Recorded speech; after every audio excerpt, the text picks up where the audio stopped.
Okay. Kula ya kula ba malminga kawai. Ni foi bae ngol saunginga pa ia ya. Yo mai makala mai au. Ia la penga lenga mas foi so maku por kup. Se foi pa ia la pio ngai. Foi ngiso kapa au ya pai mo movinga le koi ka hu mai ele mfungua. Sao ka ko nga ya malama. Kai le kua ya ua le fes ele ala le se mala ya ya le whainga malanga ngai wa ngol kai au ai ai le nganga pa pe ya o ngua pera foi fala ele mangaku ya ora ku ngaku ngai ngol manga wenga mas foi pa ia o whainga wenga ya was ka ko kaulanga vi ia fa kai ai le kua ya me se foi le makanga fa mo mo sa nginga fa la inga ya ngai malama ya so mako pam kalanga le nganga fa tai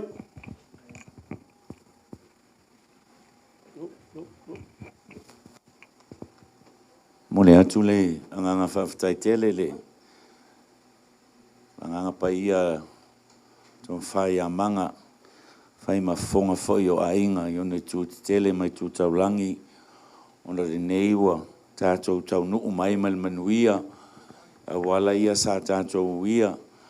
Iwi i elam whawhtai a le alofa o le atua. Neiwa tātou tau nuu mai. I le awhioanga. Ya mai se le nei maota ma le lawa le fionga i sa usuali a Fesili ma le pai o le ainga. Ai oni upu nei mai le fionga pai a le atua. Ia e liu alo mai i a te au. Ma alofa mai i a te au. O tito atasi ma pua ngā tia. Wa whātele ina pua ngā o lo loto. I ave ese au i mea o te tinga ai. I silsila mai i lo pua ngā ma lo tinga. Ma i whaamanga lo ina au angasala o malava. Upu ia al whai salamo. Tō matawina ai foi. E nei a fiafi a meisia le tātou tau nuu mai sauninga a mata o le whaletua i a malama po le whaletua foi o le sa uswali. O la au sauninga se te talo. A mai al te talo lea. Ia ona tuina atu lea o le avanoa i le sunga i le whaife au ia saipeti tango vailoa a mosa. O ia lea la ata ita ina le sauninga wha le ainga. I le nei a fiafi. Ia e tu atu lava le whaasolonga peina ta pena ina iai le sunga le whaife au. Ai a mae a le sauninga whale ainga. Ia ona ta pena mai leo le whainga lotu a le ekalesia e whaka sa ma se whau. Ia awal whainga lotu i leo leonga o le afiafi. Ia la ata itaina lea sauninga i le sunga i le awao ia Solomona Munitalo o ia leo lo o tuua le ngaruenga a o mawhianga iai ma le wha malolonga. O nei tula ia se o tātou ifo matatalo i le atua. Lo mātou ta mai o le langi e pa ia lava la wafio. O wā o laua fio lava o le ao o mea uma. O laua fio foi e te sila fia mea uma. Le mātou tau nuu mai ai le nei tū lao le nei aso. Sa mawhauwhauina matupoina. El tamā ia Fesili malpaia o ainga. Ia wā sauninga a mata o le tina polfaletua i a malama. Me lea mātou te vi ia mwhawhtai ala wafio. Awa sa mātou langona le au whātasi mai o lau fio. A o mātou a ngai mai tuo i au wala whaingata. Le newa mātou tau nuu mai male manuia. Fo i ale vi inga i lau fio. Whaaftai ta mā ona le toa filia mu o le nei afiafi. Mātou moli mawina ai le au whaatasi mai o lo wanganga pa ia. Io mātou tangata umatai toa tasi. Mea le ata maavi ia mwhaaftai a lau fio. Na mātou te talo le nei tu la, mātou sauni atu. I le sauninga wha le ainga. Pēna tā pēna i ai, lau au auna pēo na tō fia. Na wha soa mai e le tamā i a Fesili e taitaina, le sauninga wha le ainga. Me lea mātou te tuina atu i luma o lau fio, a mātou sauninga i le nei tu la.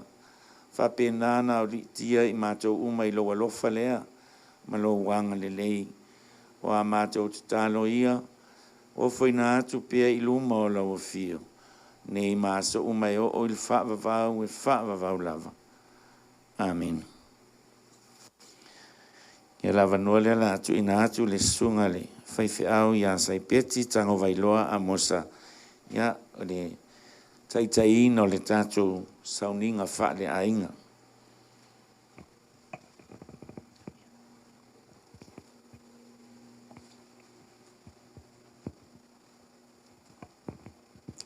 Wala au te pua, mai salamos por viva, whai upo mua de lua. Wa tala mai le langi le mamalu o le atua. Wa whaalia fōi le vāni monimo le nganu wenga o na aau. O lo ta watu le upu le tasi aso i le tasi aso. O lo whainua fōi le poto i le tasi pō i le tasi pō. Tato te talo. Le anganga pa iai. You are the Ruach HaKodesh. Your presence here brings great comfort to those who are grieving. You are the master communicator, communicating the message of encouraging, a word to the weary. We are like the disciples of Yeshua HaMashiach who sits at his feet from morning to morning. Likewise, we sit at your feet, for the impartation you are about to teach this very afternoon. Lead, guide, teach, and comfort us. Allow the presence of the Holy Spirit, sweet-smelling fragrance, and the presence of the throne of His Excellency, His Majesty, King of Kings, He's the Lord of Lords. We honor you, Father. We rely on you, Holy Spirit. We pray this in the matchless name of Yeshua HaMashiach. And the saints of God say, Amen. O le pese wa saunia, tata waina.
Say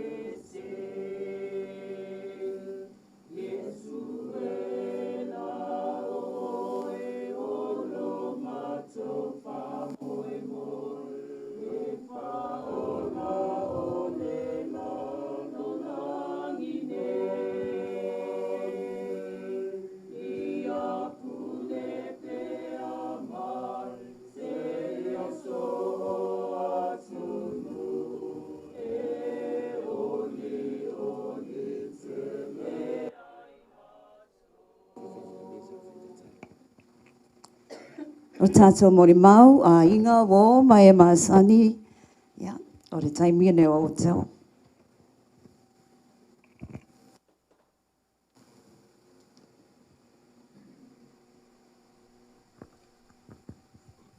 Ia, au kai aku lewa, ku mai lea ngoi sunga whai au. Nā wāsa winga whaare ainga. Lewa o, kai mi o kako mori mau. Ai aile, ko manga whapea. Ia, e lele, kua ku momola ngoi kako Paulo. Mai wakia, ia o kuranga fo e mau ala, o wai koe, ia aku makala aku au. Ia alo kua whai wa wale aso a kai au.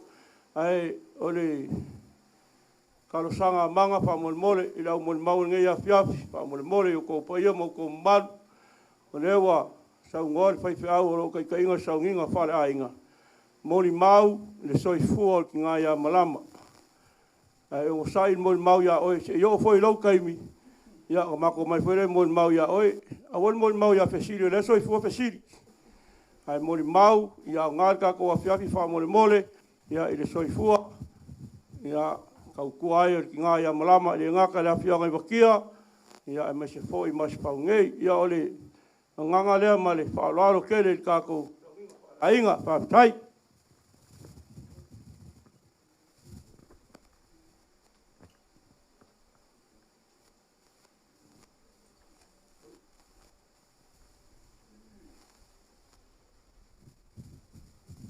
O te tula i atu lava i le awatele te tauai.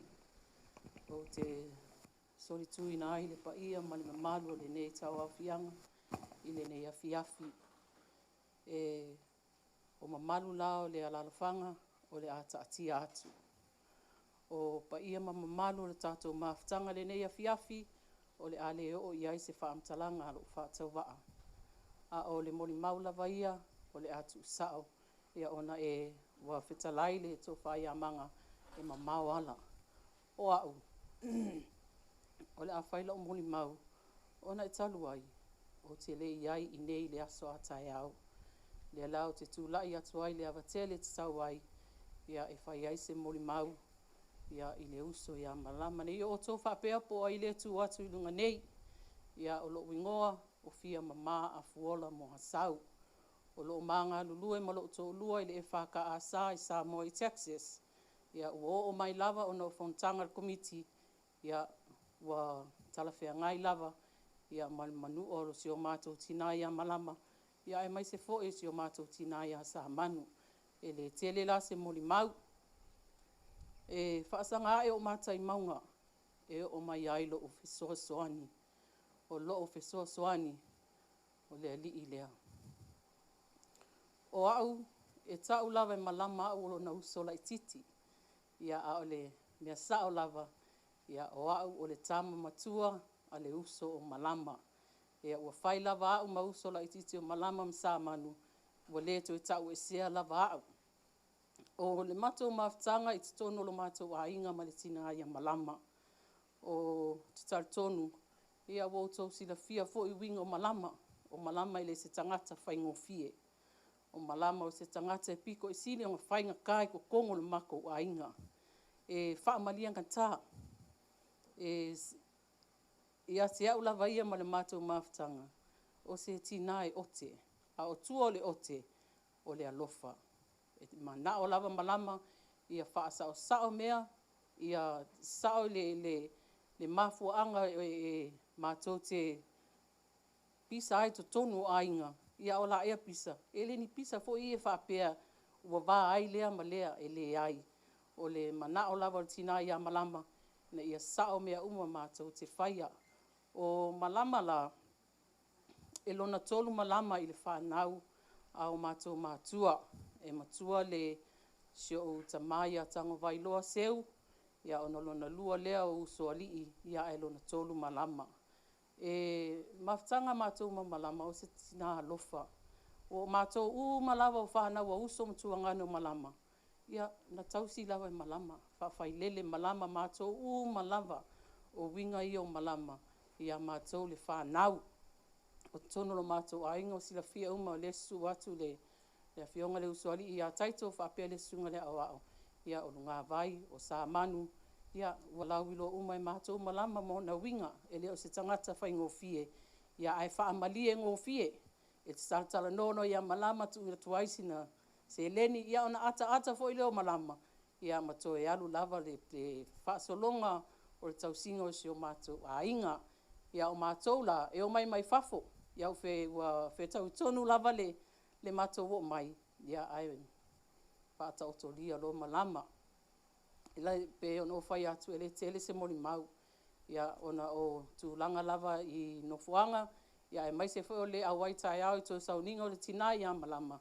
Ia malama, ia manuia, lau malanga, ia maua so nofuanga i nguri langi. Ia i le wha alo lava, wha whitai.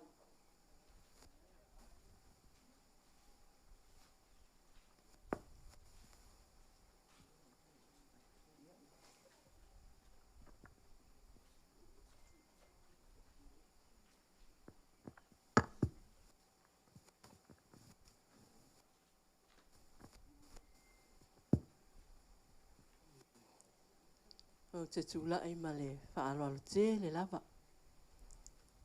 Ngalo.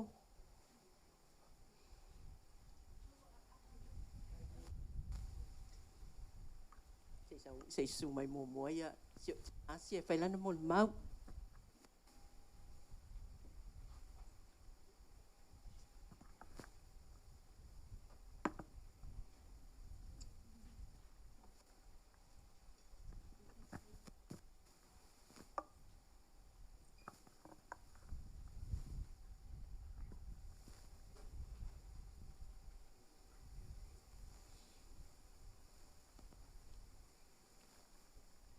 O te whaatula watu i le paia. I sunga i au whaatpenga maulato whaitua. Mai tato manu nei. I tupu mai e. O le awhio anga nei a maspa. Ia e mai se le awhio ngai awhisi. Oa. O le fino patea si a fono. Le tuangane o le tina o tene lea. Malama. O a ulama malama. E tau tonga. O a o ngā loyola patea ala I malo. Wa walu spun maltasi o tausanga. Lea o savalian. O te matua ia malama. O le mea o sawai. O ia le antui lunga. Moli mau. I le ato sa mali wailo tama. Fai meina na moli mau. Patea. Talo fai ati oilo tama. Wa umalo soifua. Ai le se sola whana wa o ngai ati oi. Matangi. Melia, o te mantua I lava. Sa o in mol mawa te nenean mol mawa o stangata whaingata. Ia malama. Au se tangata fo ia lufu. Ua tangi lava. Sa o whapea. E mua o ia laua. Ma leilo e lo ma whau. Wa umantu tamanga mai e lea li o tato wasa. Ta te soi fuai le nei lau langi le tu mauolo tato ye. Malama. Talo fai ati oi. No whapea I mua au ia olua. A o nei, ia tatele fai loto sinangalo o le atua. O le atua e pule ia tatu. O malama o stangata sili atu ona ma nei ona mawhauwhaunga male au stangata whaingata. Ia tia ulawa laia. Nei eilo mawhauwhau e leo neon taimine. Malama. Whamania te lea tua I la whainga malanga wai alwa I tia I Fesili. ua le ua lau tausiga i le aiga o Fesili. Sa tatalanoa ina ua e fai mai atia. O lau mana o la aiga i lo tolua e aloa atu ano Fesili. O fai atu. O le ala sauta. Mai kai fai atu lo le malama. Alo e fai lau tolua e aiga o siopitonu. E lo ai oi. Ia, au lene. Fate ia lo mawhawha. Ina wa fai mai lau tamale. Mam, wa umale o lau malama. Fapea, oi. Talo fai. Talo fai a malama. Malama. O le a o pese atu. E awa lo fatua ia te oe lo uso. I le vi o lo tama. O le o langa. Pese puao. E loa mai matoe mo atu. Peo le mutia. E funga mai. Ai u lava ina mamae. E fa pena. Se ai ngā ua le ai se tina. Ua fola watu. I le langi, i le nu, i lunga. Malama e ato whaina oe. Watau no ulo wha moe moe. Wa e ulu whale atu i le langi. O lo nu moni. E ui na whai ngata. O maputanga ua motu sia. Malama ea. O le a le ngalo oi wha pefea. Malama ea to whai oe. Watau no lau a moe moe. A e ulu whai atu i le langi. O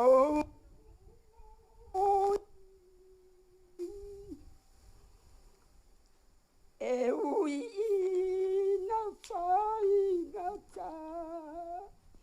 O mafutanga ua motu sia. Malama ea. O le a le ngalo oi wha pefea. Malama ea. O le a le ngalo oi wha pefea. Ia soifua mai a manmia.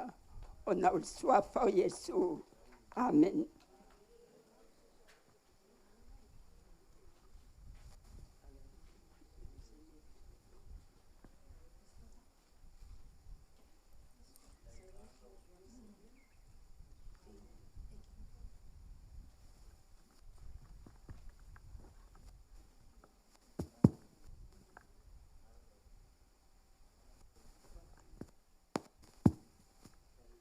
Te tūla I tele ma le awa ma le whaaloa tele. Pa ia ma le malo le tātou o fia ili nei a fiafi. Ia ili sui le sunga ili fia ngainga. E me se foi o lau whai ngā ruenga te tofia le atua whale tua. E me se ia tupu mai e tātou whaatasi ili nei a fiafi. Pe umau o umal mātou mol mauna whai atu ili tina ia ngalo. Ia ma le whaletua ia fia mama. O le tele ao o le moni mau e whaatau le nei tina. Ia, e sa o le leia, o le teine ai na whaingata. Ia le teine leo malama, whatua ia malama. Ia, O au nei, ia o whaaluaina au mai uma le tupe a fuola.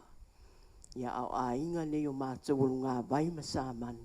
Ia e tasi asi o mātou pepa whanau. E o mai uma lava i mātou mātua nei. Ia a o lo ua ui lo tangata neo malama.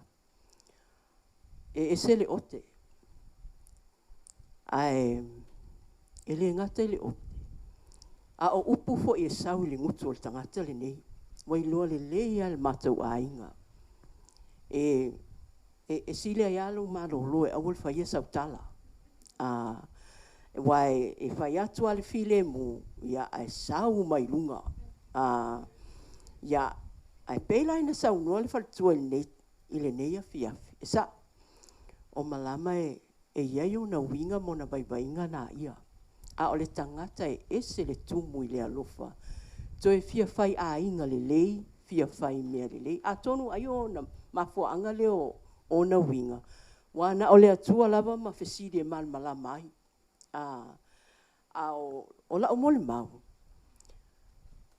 E iei upuna a Yesu o lo fetala iei le Roma na e valu. Whai mai. E iai e se mea e mawhai o na vavai e se ina i tātou. Ma le alofa o le atua e ala ia Yesu Keriso. Ai tau mai ai e o lava le oti. E le mawhai e le oti. O na vai luaina. Pe vavai e se ina mai i tātou. Mai le alofa o le atua e ala ia Yesu Keriso. So, o ta oto malama, ua alu le malo le atua.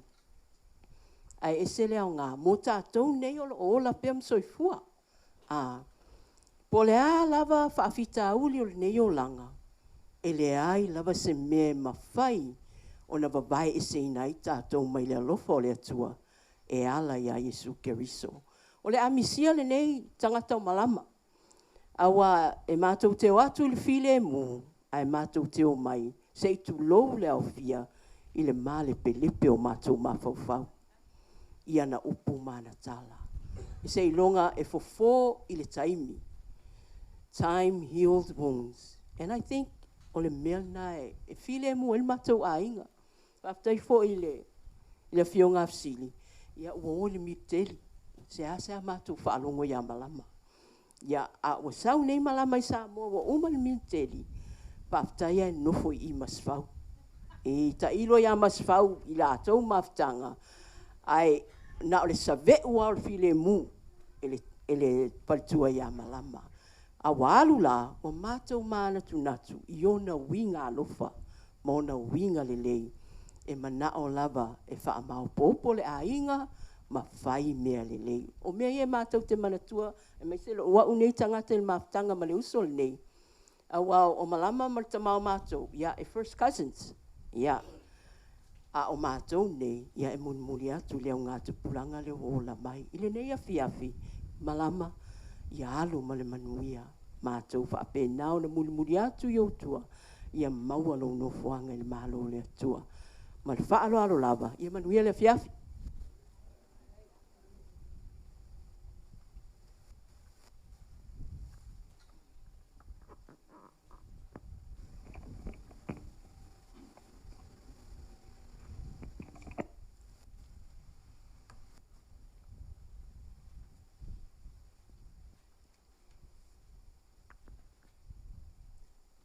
O au na usau e le isa umoli mau e whaia. Ia o na o lewa tu umai le Mike. Ia pewa tau wha malu sia ia au te tu ulai. Ia ai tu ulai ia mal wha alo alo tele. Soli tu ina i fo i le malu nei. Ia ele ngata fo i lea. Ia au te wha atu loa te fo i la whainga luenga te tofia le atua. Ia ai mai se foi o tupu mai a mata mai maunga maulununga. Se o lava i maunga iti. Ia malo le soifua, malo le tau atai. O le tūlai, ia e whai fo isina moli mau i le tina ia malama. O le tina ia malama. Ia o te whaafetai ia u le lei o lana piki se i tulou. Ia Fesili. Wa ana o se isi ta malo no fo malama. Ule vana fo ie lona a inga ai avatu malama i oipatia. Ai peita iane. Ia o le fina ngalo le atua.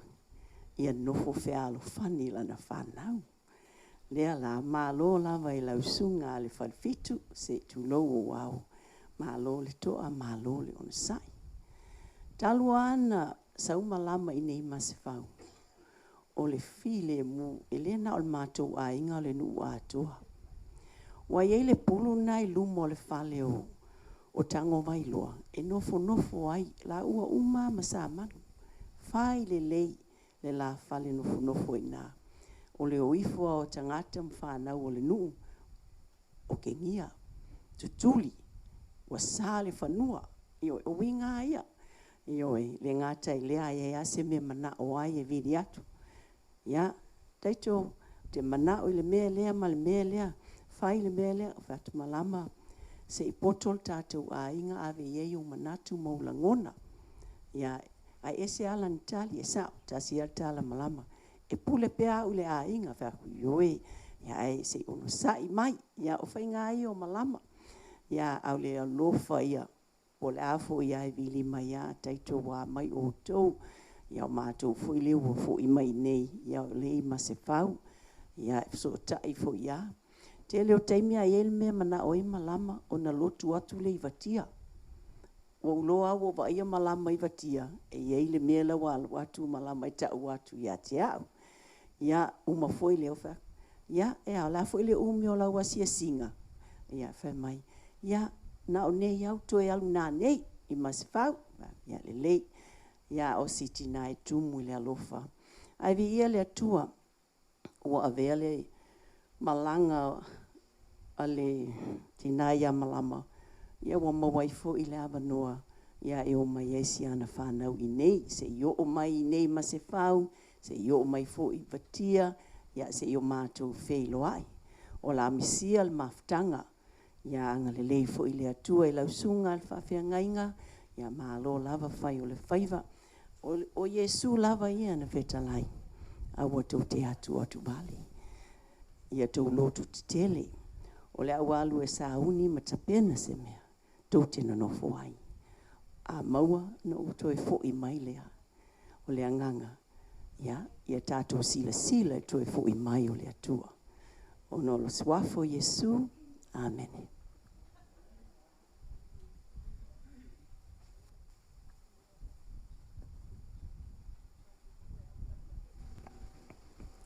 O lea lo tala pea lea vanoa mo tātou mori mau.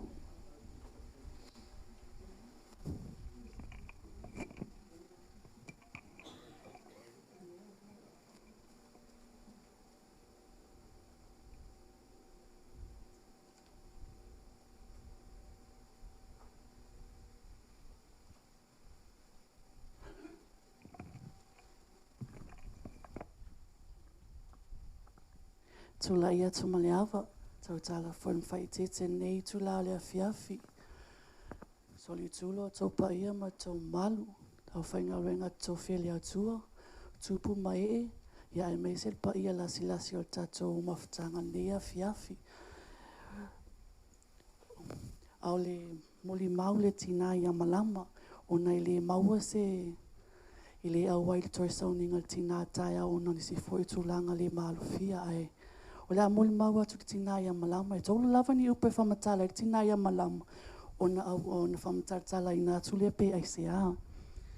E tolu lava upu o le alofa. O le teini o le ngafa. Ia ma le teini o le manu fi ai. Mawhtanga ma le tina ia malama. Moni lava sau nuanga nisi o tatou au tula i nea fiafi. E ese ma le alofa. E atangia ai le alofa malama i ona winga, o na upu, o na whautuanga ia i mātou. E tatangi lo telefonia malama la i titi, sa vali whawhita mai lo whanau malama mai luma lom tua. E ta umai ai, e eile mea lo whali e tonu e mana o mianta noa ile ta māma tina ia i mātou. A o ale teimi e masua mai ei le tina ia upu alofa.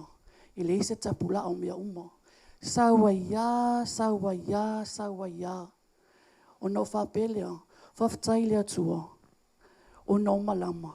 I le whailonga tangata. I le whailonga fwoi mātou lan whanau. O au. O le tō whina tō ina ne ia o lo tina lea. Ai a taunga o malama e tausi au o. Upo ia, Sierra, a e fia inu, ia e sau ia te au. A e fia ai, ia e sau ia te au. Le eise tangata i te alu ai. O upo ia e tangi ai le moni ma le whamaoni ia le alofa le tina. Ia mātou le whanau. O le teine o le ngafa. E ese i o le maali o le lomatua i o le ngafa. A mātou mai e tū whaatasi ma le toina ma le lomatua e sao mo le po se whaalawe lawe le ainga. Whapele lomatua e alu atala lomatua. Ma whawhau po aina hai ai o lua ma lo tama. E whai ala ia ma ua ma le toina. E whai mai ala to le lomatua. O le matua ainga i watia. E hai. Yo whaat, oi, ia e hai foi la mātou ainga. Whau. Whawhau po aina e hai e lua ainga ma le toina. Whaat, oi, i le fia to i la lua lomatua. Ia tu ala lomatua e whai langa hai. Tala man ngā whalo matua, e hai fo ia oi whangsa, whatu i lea lei tūwha mai, te lea ia lo i tū e hai sa. Ia nā lua la ia, whailo so e ngā tofia sa moa. Ma tō mai whole mā futa i nei ma lo, tō i le whalawe lawe na whai.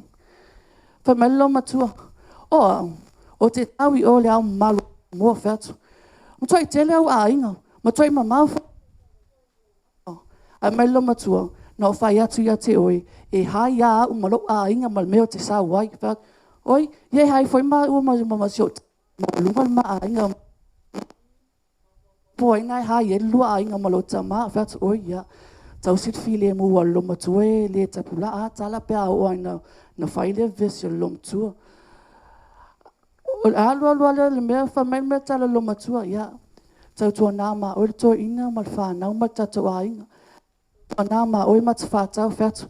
E te tala nofa ia mat whātau o le saua ua lau tama mai. Ia lofa ia mat whātau whatu. Ia tue pia mat whātau ia i o e saua o i o tā ua whai mai.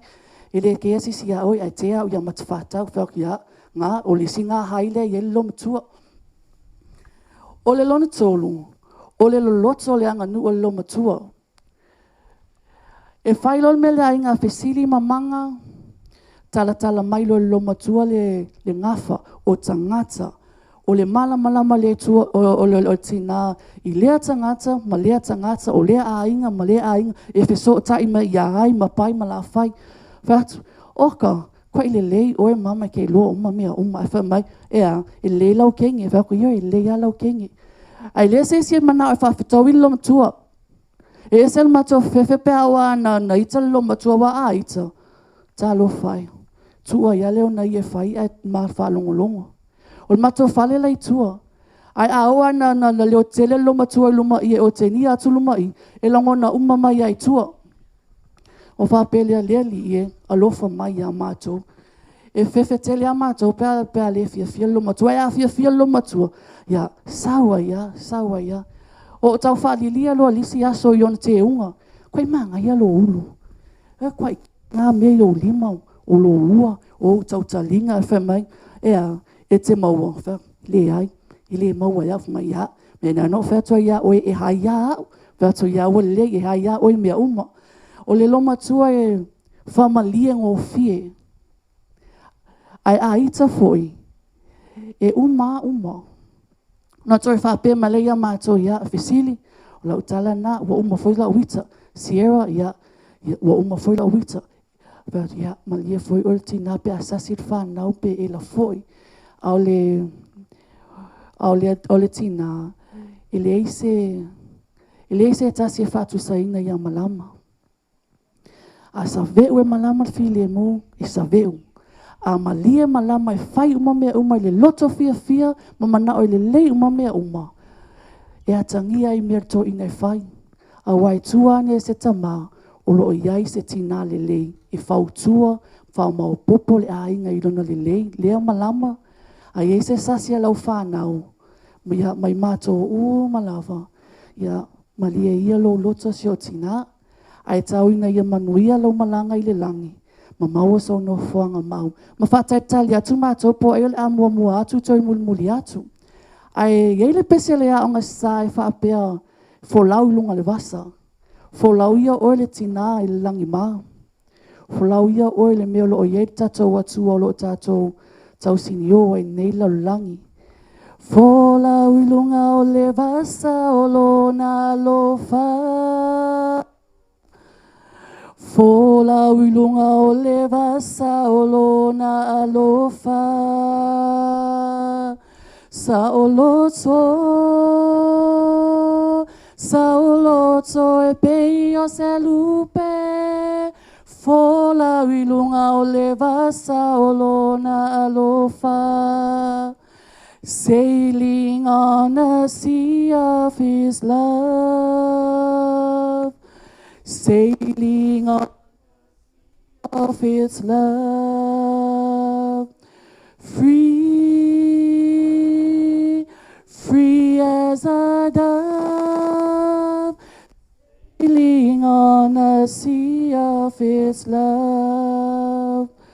Tofa oe, tofa oe, me se bailo tava,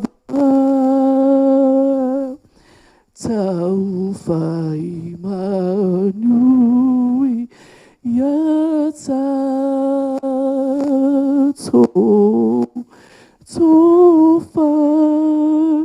Tofa ina oi.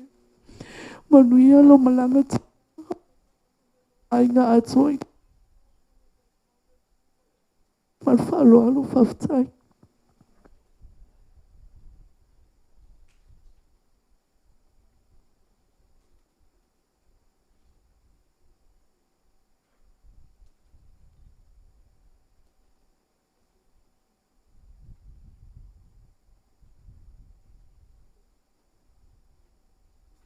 Test, test.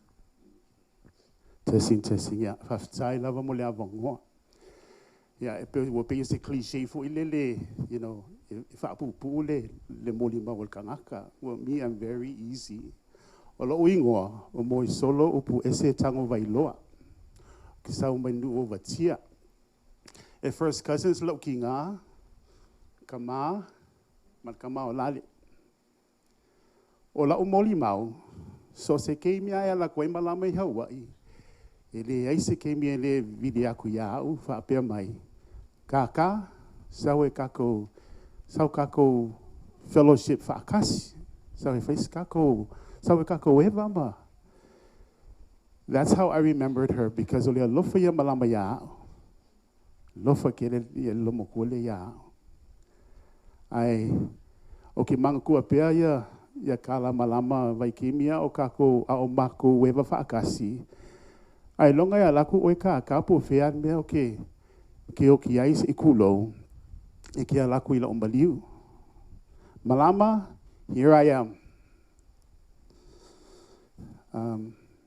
Yeah, you were rough at times, but that's how you smooth the edges of a person. Fafikai malo walofa malo wanga leia kiao. Ya ai fafikai. O e alula, ai de la mako kausia ya Fesili. Ya o ngā alu lola ia lau kala, whai aku, e puupu ua ia lau moli mau. Whaftai lava mo le awanoa, ono Yesu.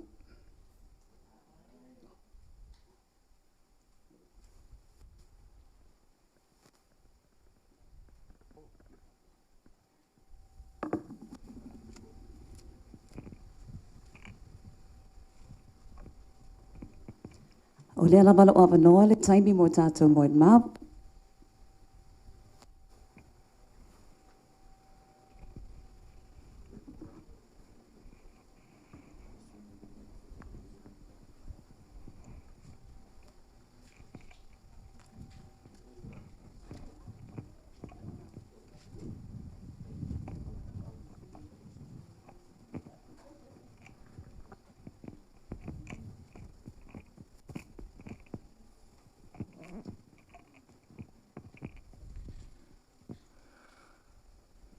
ia e momoa no whātulou le mota nā mōli.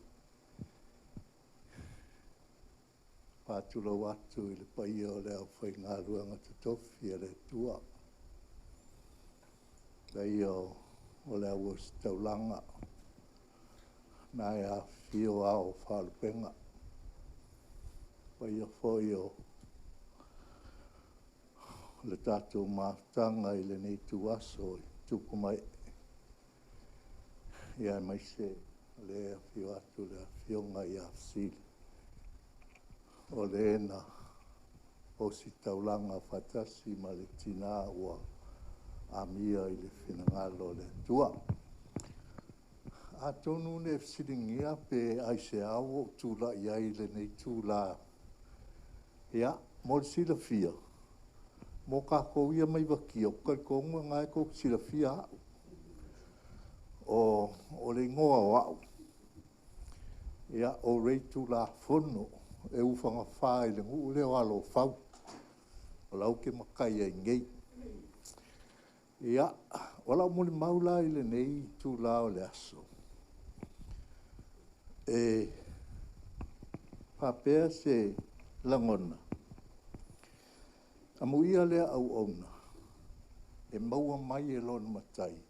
O lau papea o na whai. E sele mako mafukanga i watia. E pe ana o talano atu.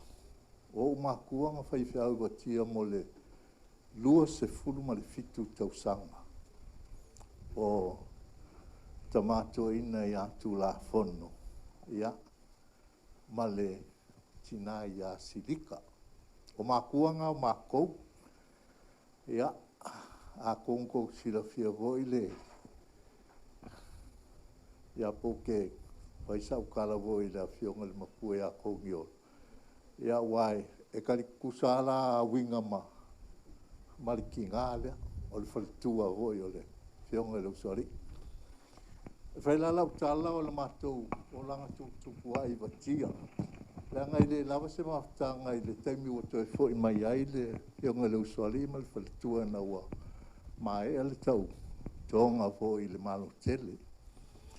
Ai, o la mori mau, e whasino i watia le matou o langa tupua e i watia. Oke, teletonu a malama e pea e kupulanga mo kongiola. Pe a whapea e mongi lau lo mantua i teimi nā o le matou o la e i watia. E se foi le o langa o malama i la matou mafukanga o mako ola mo soifua i watia. E mongi rea nisi o mori mau. O malama o skanga whainka. O le mkua whainga ka lava o le soifuanga o malama. E o malama ele mga oai ko ilalo i seisi. E oi. A whaingi ia mako ka alonga ro i e lape makulang. E le mga oa malama ko ilalo i seisi. E oi. E whiua ngai onga kausonga ma o ngauso ma wa make manga o ke mangkua o ma i lako ma mako wola ma soifua i watia. O soifua nga soifua i malama. Askanga kai whaingofi i lo ulea wa ailo na o langa kupkupua e ma la matou maftanga. O ke e whamalolo mai o matou matua mai watia. Ua se fulu ma le whao kausanga. O au ngau le wakia, o lai pa ulo o lai kambu atu pa i o le tatu sauninga. I wakia, o au kama wakia. I oi, o le mele nā leo te fia mori mawai. Langa o le maku o langa kupkupua e ma le whalitua. E pe anga o kalango aku. O malama ele o stanga te whaingo fie. O tangata whaingata i la mātou tupua e kūlanga o ka longa o mea umalawa mātou te awai ai. E mga o amalama e mālo ai. O soifuanga na o malama. A tangata e whaingofi a malia longa loko. Ua umapole me mga oai. O lea voi mai tawina i mōli mau e pe ono mōli mau ina i le nei e fiafi. o le soifuanga le nana soifua maola ai malama i to tonu o le afioanga i lo ufoi lea i loa i la matu o langa tupua e malama i to tonu o le afioanga. Ia, amu ia o e Fesili, ina ua, ia i la matu whala lawe nga whai mai i la maku wainga.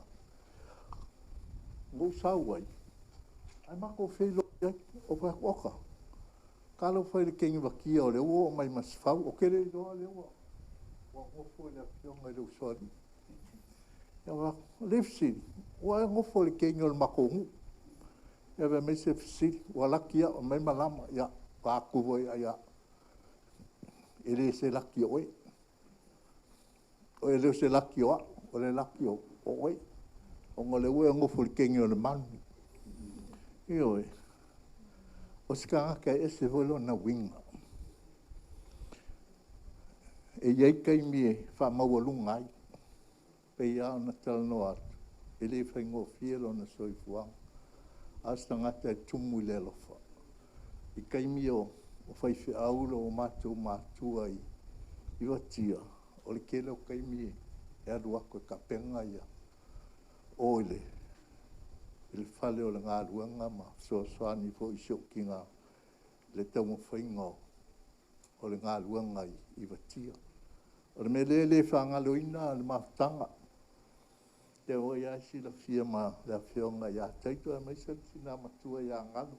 Kai mi o mai makfelo ai mangalo fe mai ya warango lo ngala I lo ai o ki o akere ele lo a le ngale o re e makfelo I lo mangalo mai akere na wala ele lo mai kenga le man va ngalo ele ma fainga fa ngalo ingal mafta ya le watina matua le tina ya ngalo e mai se vola fionga ya teito ma tina voi sunga la wa o ya faluaina ya da boa boa da bongo vo felo ai mal sunga I fai fi au malama fa taimo na luanga le lei amu ia Fesili wai ula tau tua au le e kau kua I le ainga sio maku ainga I masfau ya Fesili ya mali e ia lo fina ngalo fai le fina ngalo le li.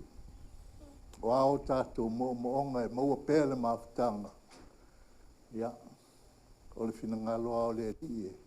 Fai le moto e tōle le pula. O le tanga le nā o le sipanga. Ia ai, ua malama. Whātaritari mai mo I tātou. Ia, tātou te watu.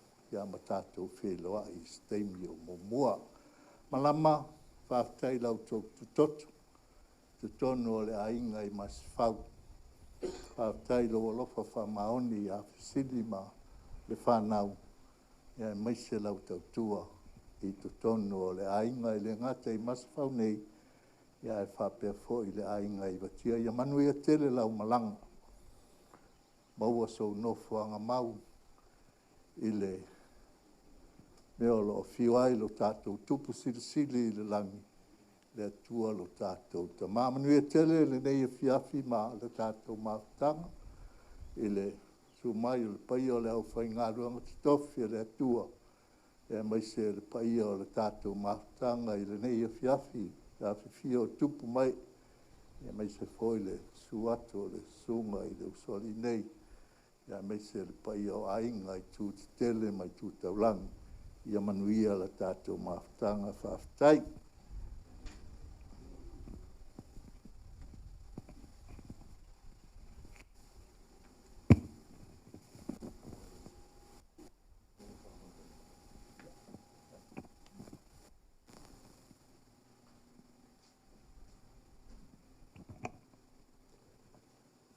Tula ia male whaitete. Tautara fo I male whaitete.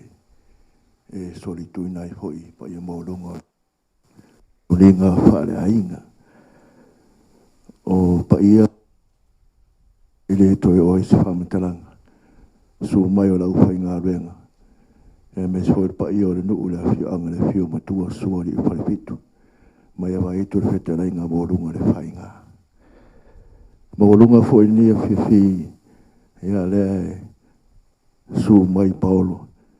Ia le oni Paulo fa'alangi o Paulo fa'alangi nei. Ua mafua no utula i o naua sauna atu le fionga la nalo. Tasi fo itu o nei fo iainga. Sa ile nganga e utele tula i watu se mori mau. Ai ua utu atu e olo e whaino atu alo whaanga o mori mai si o tina. Ia wai.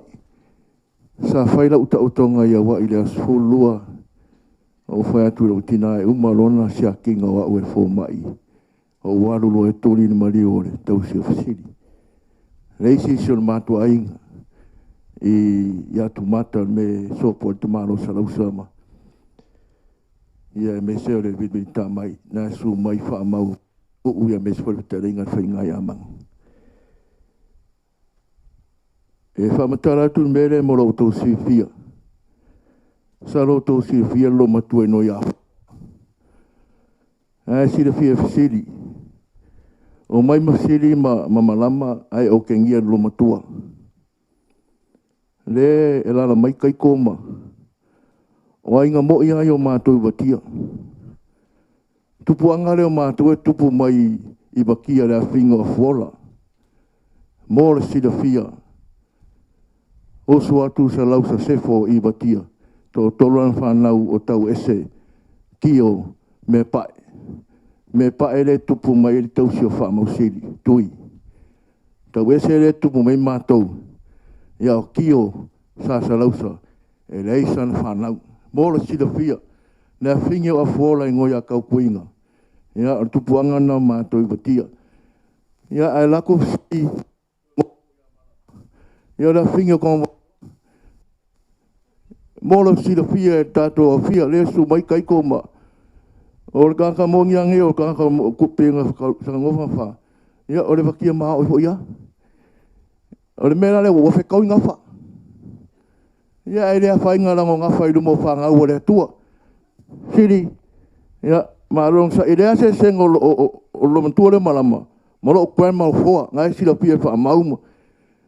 Ka sira kaka oke ngungei o maswhau yaso ia, ngai wha ingo ia molo. Wa e whai mai inga a sengi rol pepa molo, e sila pia fo e manga. Lomakua ingo ia hoa, ia, ngai sila pia whangwha. Ia o mafono whai atu ia tala. Ia onga o kala o ko umusu inga mai ko inga. Isen mori ka ua. Ia ruan ngā ruenga leri. Ia e peo ngā leuka ko o oiu. Lewa tupai mai e kala ngafa. Ia lewa o lewa ngafa i lea tua. Ia ngā e kalaika malo manga. Ia wa kua inga. Ia lewa o ngafa i lea kua. Wa ule ko e anga mai la ia inga. Ia e lea whain kua inga langa ufuarere e suar whamalama e kanga i Israel. Nai mea tupu lengu. Mara fioanga. Ana mafua nga o kula ia kupeo nga awaku ngisi o mori mau. Ia, wa uma mori mau. Ngau mori mau. Mori mau le ainga leo mako umai baki o. Ia afuora. Ia makango mai ro. Ia na mako ainga e kasi. Ia lefo mori mau whangawha. O le isipo i kua. Ia ana mako ainga le sumai whangawha.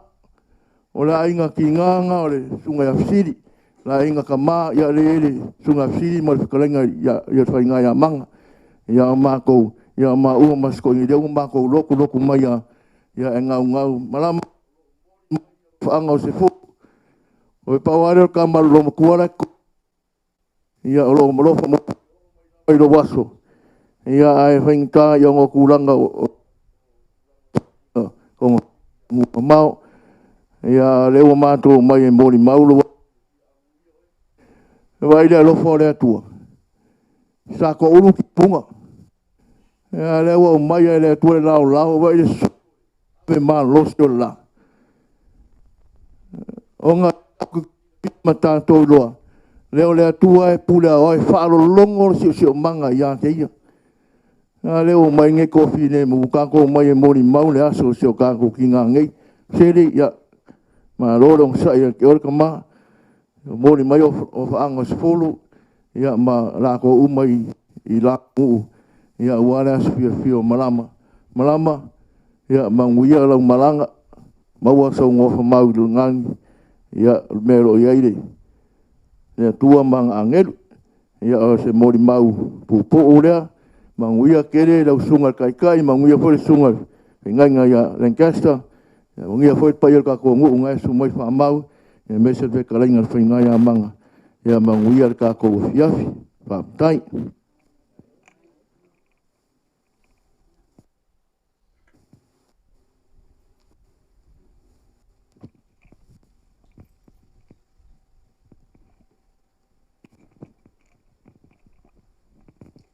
Tato talsanga leo lo tu ina tu tato sui tofia. Le sasunga whaiwhe au ya sio si fale. Sio si fale.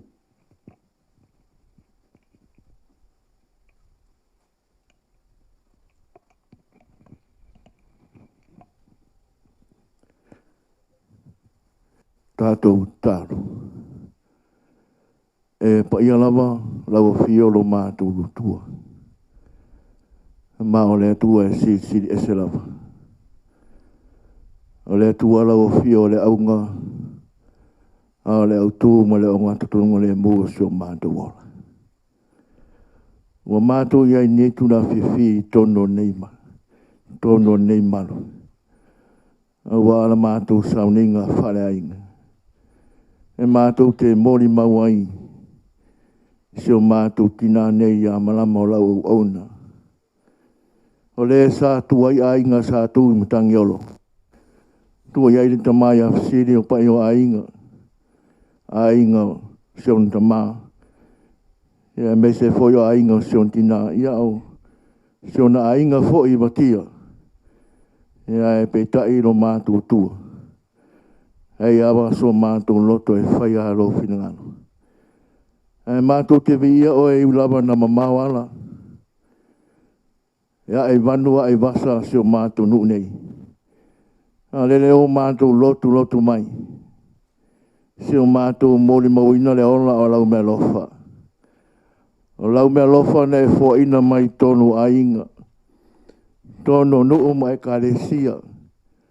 A lele wa e toi au wina atu mai e toi wala wina. Ia o na lau fina ngalo pa ia whaaftai tere tamai lo wanga lei. Whaaftai sao mātou whaalongo a manino i mōni mau ese. I lona so i fuata ua ngai nei tonu ainga. Tonu o nuu a mese o lau ngā ruenga. Mese fo ni maftanga mani tama. Ia le alaba mātou whaalongo a manino. A wai e lawa teime luta ai le folaunga. E foi teime so wa mangalua ai ngate i whare nea. Ia e mātou te talitonu a le atua. O le atua e soi fua lau o fio e whaavau. Ua e au mai au mātou whaalongo i lona soi fuanga tau ngā ina e whai lea ma o onga ia te mātou. Ia o mātou wola i neina langi le whai ngofi. Whaaftai tere tamai lo wanga lei. Whaaftai no alofa, whaaftai no tufa iau mea lofa. Mea lofa le teno le mafo whau, ia e mese o le angang. Mātou maua lea iau a fionga pa ia e ta pena i pēno mātou ola. Au na ia te oe ma lou lama whenangano. Whaaftai lo ta mao ainga e whaasoa mai mo i mātou, i le aso ma le aso. Vi ia lau a fio iau a fionga pa ia. Whai mo mātou ta iana e tāpasāna mātou wholaunga. Mai sore ngā pa ia no mātou soa ni siri. Tau toa lua mo mātou tangata. Ai tau lunga na mātou whaaftai ia te oe ta mai nei tū lao le aso. Whaona tanga ne sauni e ara lele soi fua ke risu. Tu mau ia te oe me inga nei se iao le whaamau. Ringi mai au whaamlianga no mātou li ie. I longo nei au fia. Meisio se o mātou ainga, meisio o mātou maftanga o porpoto nei la o whai ngā ruenga tofi. E lea whata ma lea whata. O e whoi wa malanga mau mai. O e whoi whai mai ono lau wa lau pa ia se o mātou tina. Anga leila o fio mai e whaamanuia. Whaamanuia e lewa whai mataita i o ne saunia. Anga leila o fio ia te ia. Nā se whi aula mātou whaalongo ai se teime o momoa.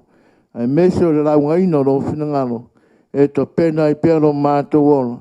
E wā lama na mātou ola na le whai ngofi i nesi nei wā i tau. Ne ri ero mātou tua o mai alo whinangalo. O walawa ni a mene o te whai ma muta anga no mātou ola. A wā e leo muta anga leo le ola o umana e saunia. A wā wa umana e sa me ueina le matui tui ma le o te ni tunga mau. E na ua toi tū manu mālo lo na mahalo pere tō tasi. Leo mā fwoi na mātou sāwhanga tuai. I lau mālo e whāmau. Wai fwoi o lau whānau o lau ainga o tangi mai ala o le whaina o mai. I o no nisi o fuawhanga whare tangata. Anga leila o whio. Wai fwoi o le amalanga atu. I atu numa mao. Tono o se o mātou neima le karesia o no tūlanga o sairinga tonga whiti. Le di ero mātou tama. Whālau lau o e pe au o le vasa lea malea. Tau no manuia I lātu nu le whaingo whio. Ia e fwoi le ve inga ia te oi. Wai fwoi wa tapua I mai ala e wha moe moe ne yasu. Ne li ero mātou tua. Mo mori atu ai lea nganga o le wha malo. Ma lea nganga o le wha aftai no mātou tua. Ne li ero mātou tua. Ne ia fiafi pe au na fauta ape ne ia whia. Ia tofu tangata malana. E fwoi mai e rona ainga. Ia wā se pe au o ne ia fiafi ne se pe au whaneanga. E me se o teimio, whai ngā loto lea fiafia lau au whai ngā ruenga, whai ngā leo e mātou te osi e pea, e mātou māwhtanga ina i o mātou lia pea le aso tai au. Rona toi aso ne nei whunga e ene no mātou tua, ao ina mai oe no mātou li ie, me uma mātou te whaia. Ao mātou toi mana o ia te oe ta maa nei tu la fiafi. Tere na wao mātou whare tonu, mo mātou se, ai a mangaro lama I mātou, ia te oe, e ara le whaolatanga na e saunia. O na mātou taro lea ro mātou li ie, e whaatasi e mataro lilo I loto lau whanau, e ofo I nātu ne tani tonu ma le whaatuatua ma le whamaoni. Ia whaia e pero lau whinangaro, e o lava o mātou loto. O na oe e sua mātou wole ma la aua tuini. Amen.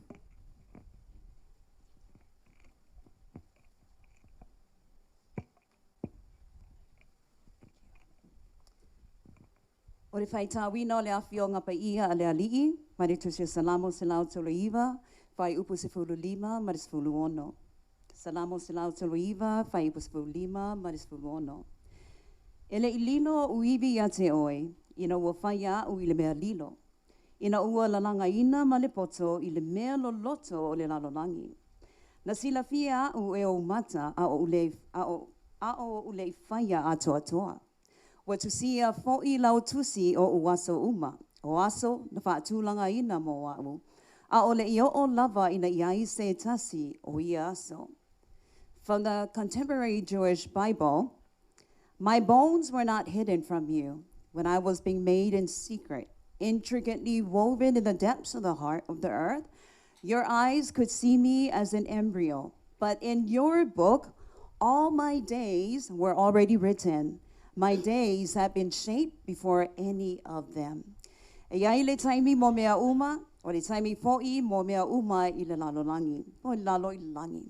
I le nei afi ua tātou potopoto whaatasi mai e ua loto mawhatia, ai le au noa ma le wha moe moe. A inga o lo nofo wha noa noa o na watu maa lo le tina ia malama. Ai ua tātou I loa fo'i ua I alu mga luenga I le malo longa. Mai le lalolangi, I le langi. O le nei sauninga, e le ngata o se taimi e wha noa noa ai o se taimi pa ia e toe mawhauwha wai I le ola. O lo iai le tala, a tau tala le oti, e au I le ola o na wha longo. When death speaks, life must listen. O le tina ia malama na whanau ia iulai lua fitu tasi iwa wha fitu. Na whanau le tina ia malama I le vai aso wha pitoa. I lalo o se upu wha pitoa, ia I se taimi ua uma o na tōwhia I le alii. Mai le ka leni e peru o tātou alii sisili. O le upu whaitau I le nālawa aso, le aso luas fulu, iulai lua fitu. Na whanau le tina malama I le sāpati kazan. O le upu e peru o le whaalinga or vision. O lea na e alo tusia mai e whamai o tusia fo I lau tusia o aso uma. O aso na whaatulanga ina moa o au le I o lava. Ina iai se tasi o ia aso. E le ngata na whanau le tina ia malama I le vai aso tonu le na kazan, which is vision. But also, Yulai los fitu, it's devarim. O le upu faitau, meaning words. Lea pe, you know, le talangoa, a lot of sharing and the testimony, but in moli mau, o se tina e mamafa I ona upu. How interesting that she was born on the week or on the day of Kazan. Vision and words, devarim. Devarim in the Peru, it means words, upu. Mai tusi o te nome mua fai upu etasi. Famai o upu nei na fetalaya tuai mose ya Israelu uma. Upu, words. She was born on this day, very specific day, in which the word was given devarim.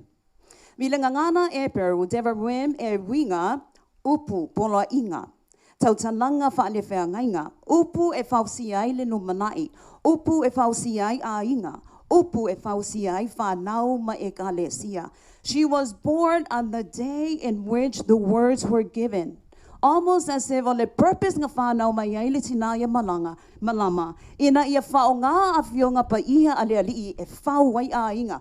Whauwai whanau. Upu e whausia lumanai o e kalesia.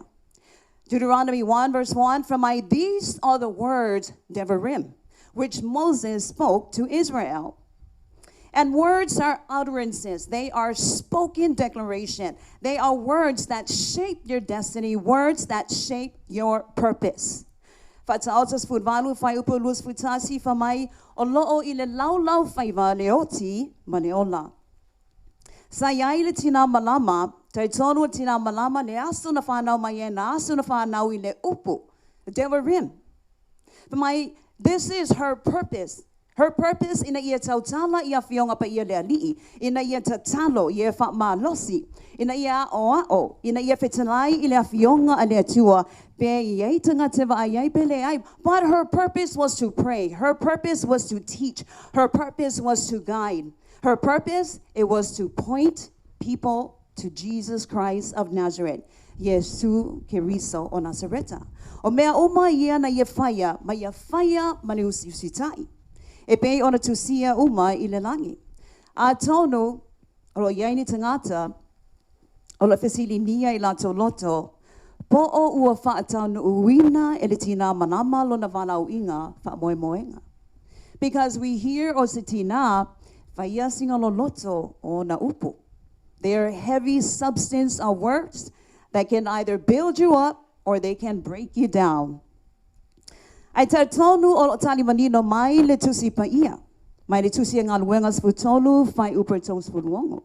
Awa o le Fesili. Po whatanu uina I lona wana au winga fa moe moenga. Ai lea o lo tusia mai ngā luengas futolu fai uper tolus funuongo fa mai ua mae a ona au auna ta vita I lona tupulanga e tusa malifina ngano o le atua. Ona moe lea.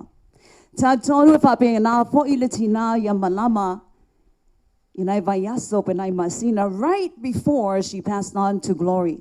Ua mai a ona au auna malama I lona tupulanga e tusa malifina ngano o le atua ona moe lea. E reo fa pe mai le tusipa ia pe fia le totelo tangata na te loe ta vita. Pe fia foi le tele ngā luenga a ta vita.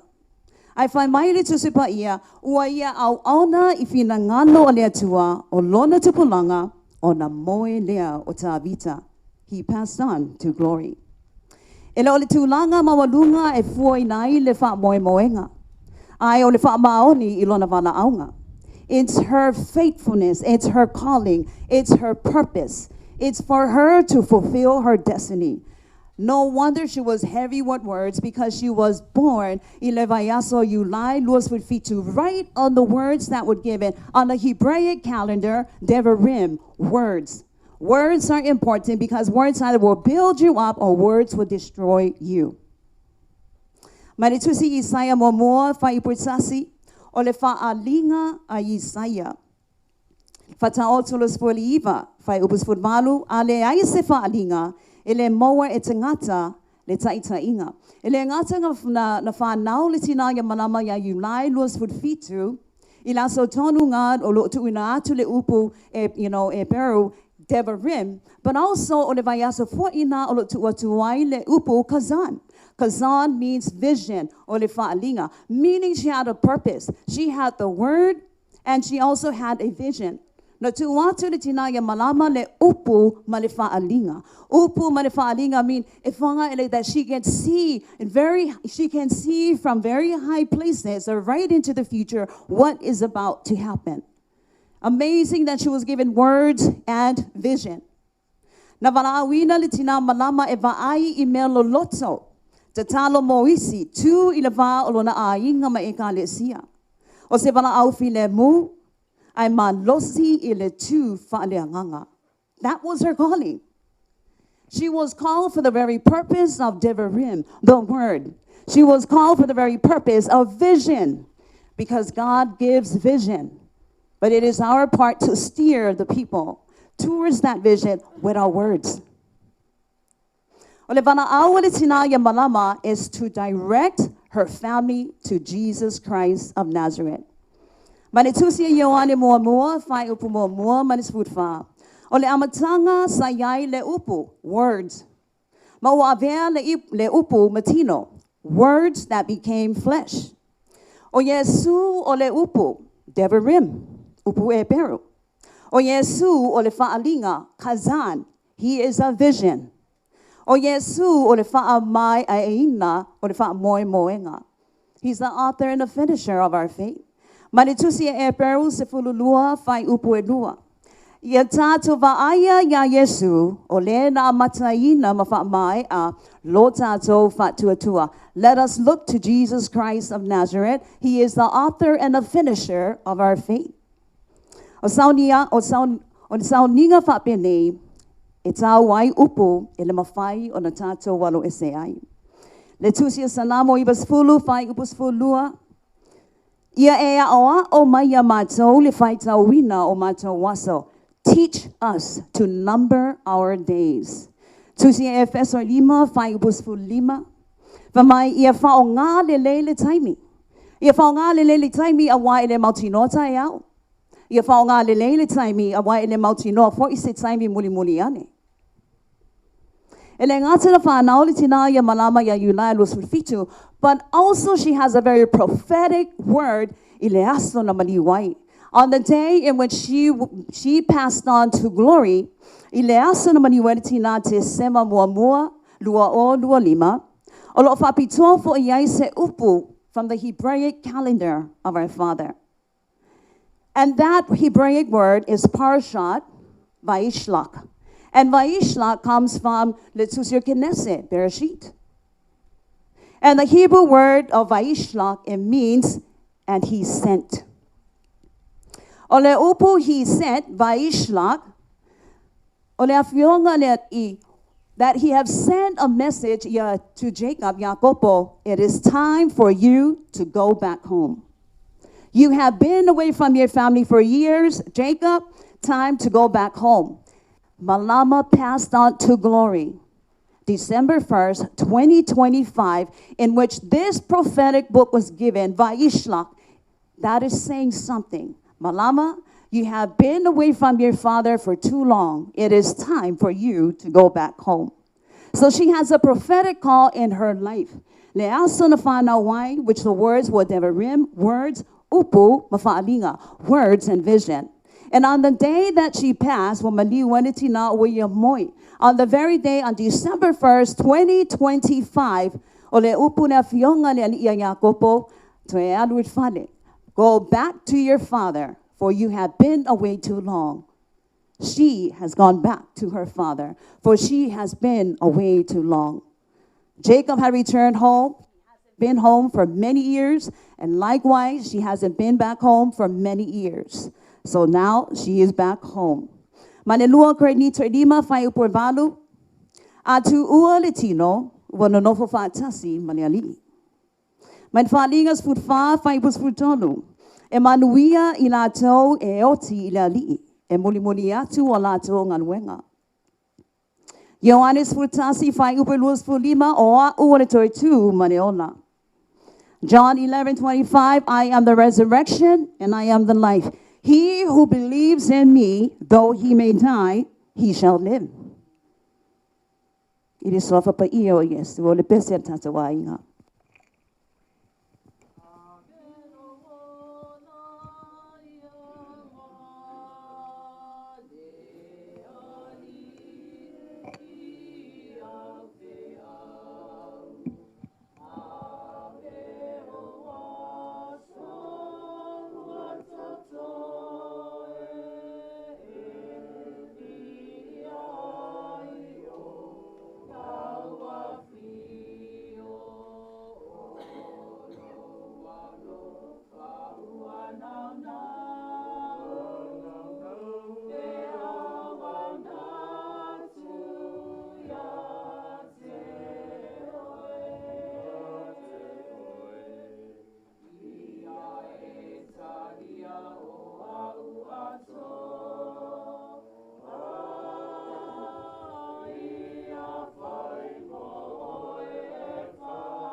Ale fai uina sauninga le tatalo, ia o te fia momoli atu le nganga whaftai tele lava le pa ia o ainga. O le wha aloalo maulunga a wawa mawhai ai o na o taitai le tātou family service le nei lava fiafi. O le tatalo, ia lofa le atua ma ia wha maise, ma wha mawhanawhana lo na nganga I lunga o pa ia o ainga. I ona tu te tele, ma ona tu, ma ona I tu taulangi.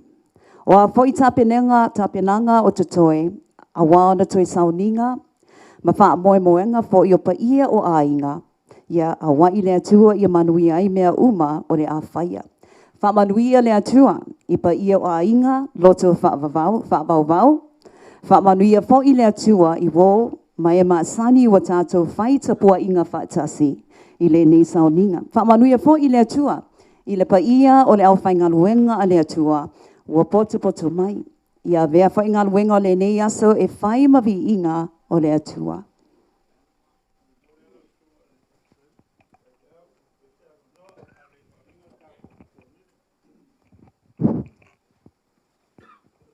Ua oku lai le awa ma le whaaloalo, ma le whaekek. Ua o mai au se le ngonga e kauang whai sa au moli mau. Leanga lea le o fia ngisi o kelo le ainga o malama. I longa ko sa nginga ka e au. E le lei alang whaafafonga le pa ia o sokako polo, polo ka kupu. Ia, isa o mol mau ho ma o ma fukanga. Maliki ngā o le ainga, au kako ma fuka le ainga o malama. O le kele ia o mea ka ua o ke fia mo le mau ai, soifua ki alea. O le akua alal ma kou ma fukanga nge i lo ainga, ma lau e ka le sia, a mese fo'oi pa ia o le afianga. A le awakua ala mo le mau kako ma fukanga i o le ainga o malama. Ok, alu aku le ainga o malama pa suluiva o kausanga. Suluiva o kausanga. Ma aku le ainga o malama,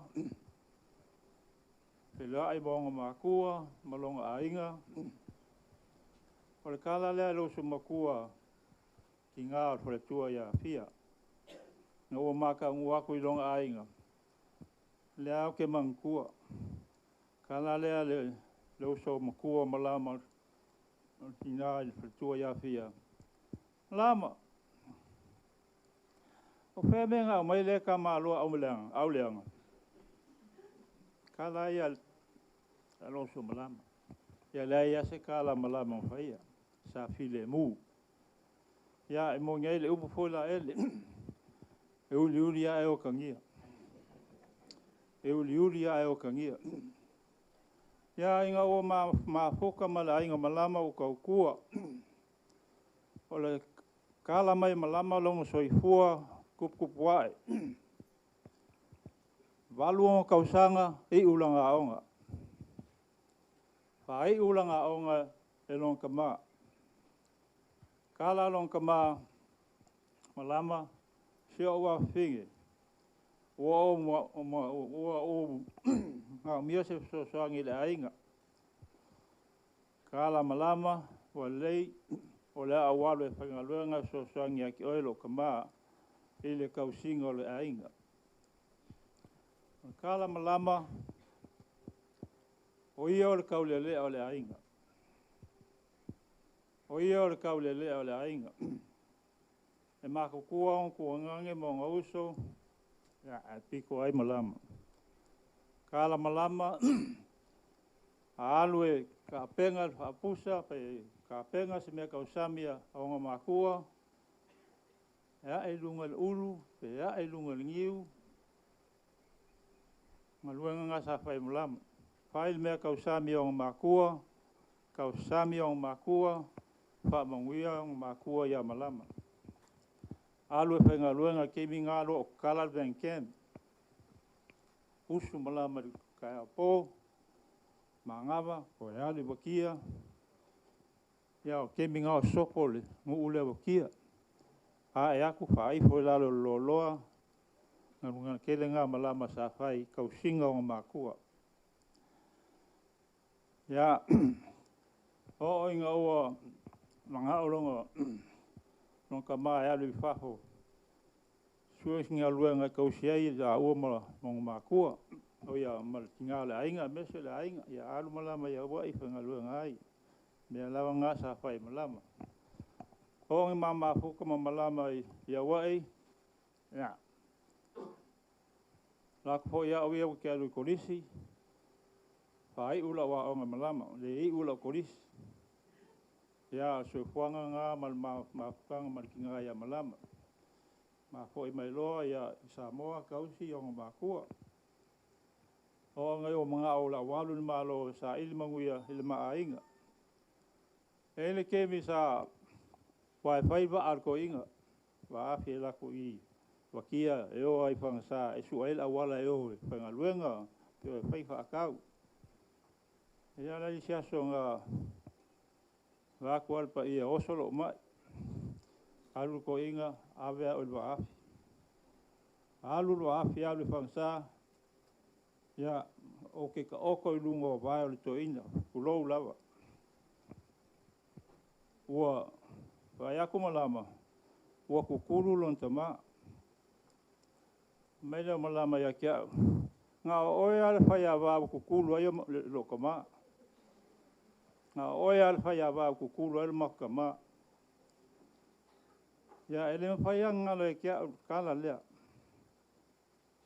O ngi maol malo, so se mea mga oe makua malama, lafo mai malama. Leise mea a mga ol ko inga whakausang kawale fau, lafo mai malama kupe whai mga olong kama. Ia, ole mafukanga la ile ainga wakia. Mese fo ia wai. Ya fo mongi ile mol mau. Ole ainga fe uma ya malam.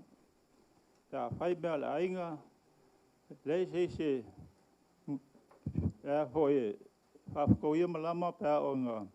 Ngale fi malama pa ba fuka ainga. O malama e siri aku le aka maio malama I kala anga o le ainga I lo onga kua ngangi. Langa foi o malama o le mea aluelong ka maa e almo long ka maa ave. So se mea ngu me le kalesia o kemi o kalvau malama. Si le aku lana malama o malama I kala anga o le ainga I lo onga kua ngangi. E ase mea manga o onga kua ngangi sili a malama. Le ale kala anga o ame o kako ainga. Pamakala uma malama yung kuangangi. He whape ngā whaelo ainga. E si liakul malama I kala angal ainga o au. Ilo o au. Nanga yeri kemi fukai maloka ma. E kala ngoa maloka ma. E si lia ya malama kala anga o lo ainga. Si liakul hoilan malama kala anga o lo ainga. Ilo o au. Ole se fuanga malama. E si liakul le lofa o malama I whaangawa o ngā kuangange. Whangawa ngoso, I lo whangawa maua. Ao inga bevesi, le aingo malama, o le kala malama le whangau, sa, seisi o kou, waku onka ukala. Ngā le file mua, whapenga hoi lo ainga. A bevesi a umalo ainga, o le kala hoi lea malama, sa, seisi o kou, ngā le file mu. Ole, kau kua la malam. Wa afur kau kua malam. Le ngaka I longa ainga, a olo ainga, mala o ainga sa mga malafi anga ngai a meso le kalesia. Ia lo fa popo aku nga mama kanga markinga le ainga. O si nga e oke. Ai kumu le lofa. Pe ngo ko mol mau mai, pe ia pule malama ia kia. Pei a pule malama ia kia. A olo o langa o ke file mu. O ke kalia fau kuanga. O ke kalia fau kuanga al kinga. Moang ia le upu po lele o kinga o le pae male a uli. O ainga. Ia la mo mapopo nga kusail mafukanga malama. Ilo kako ainga kia. Ai skemi ia fa makula mo mau. Simban malama mua mako mafukanga ngelo ainga. Mes follow ainga sa mga ia maleafi anga male kalesia ia muia fofua ngi aso klainga manga tai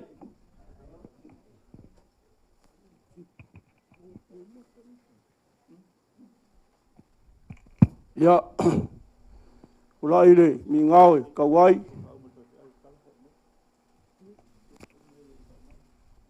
Ia koe fa foi masireo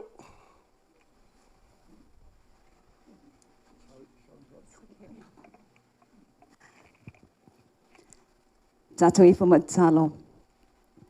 O mai ele sauninga whale nganga, whale ahinga. Ai wale uma le mātou wanganga, fia bebi ia I lawa fio, ono lawa lofa wha maoni mo I mātou. O a whai sauninga ma fuafuanga o tutoi o lene aso. Ia loto lotoi mai lo wanganga, ina ia I umea uma I lo vi inga e whapapau. Tu mai o mātou lunga, malungo lau whanau, loto whapapau, o le laurolangi atua, le manuia ma le file mu, o le atua le tama. Le alofa silisili ese o Yesu Kiriso lo mātou wali I whaola. I le ma le mafutanga, whai pēr ma le wafio, anganga pa iai. Nei se ia o lava I le whapapau lava.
Ia, lo ia kule ngā mau lalo.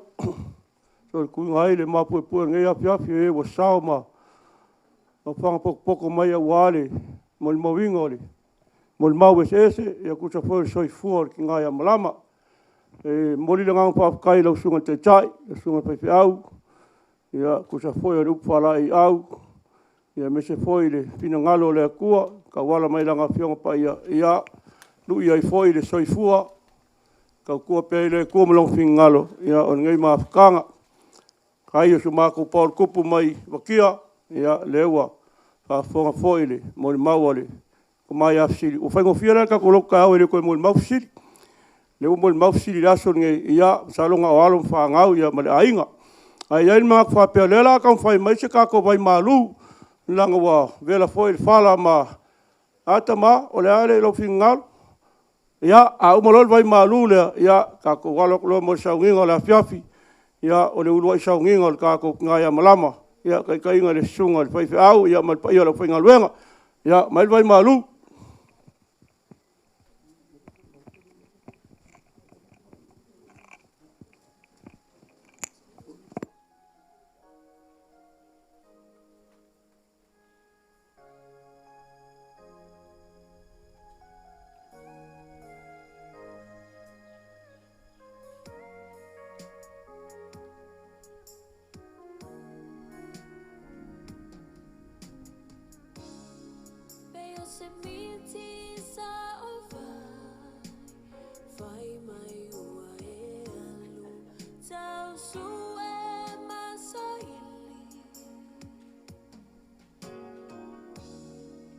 Manuia wainga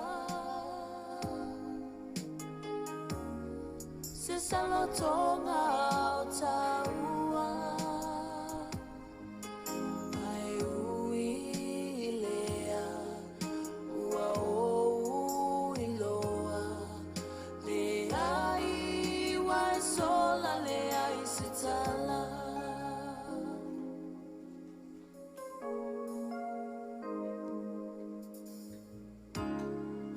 manuia la malanga ile langi tu mau pea folinga mawinga tau safia maleloto alofa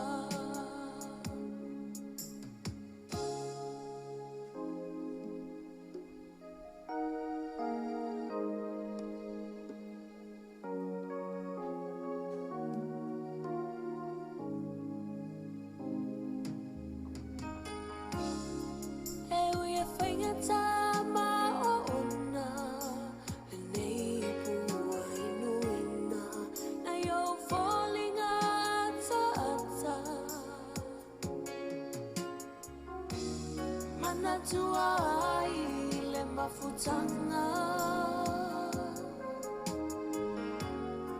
talelea isea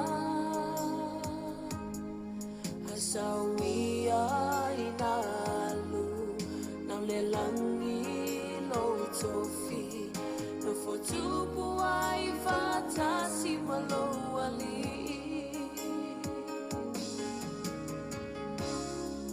manuia la malanga ile langi tu mau bea folinga mawinga tau safia maleloto alofa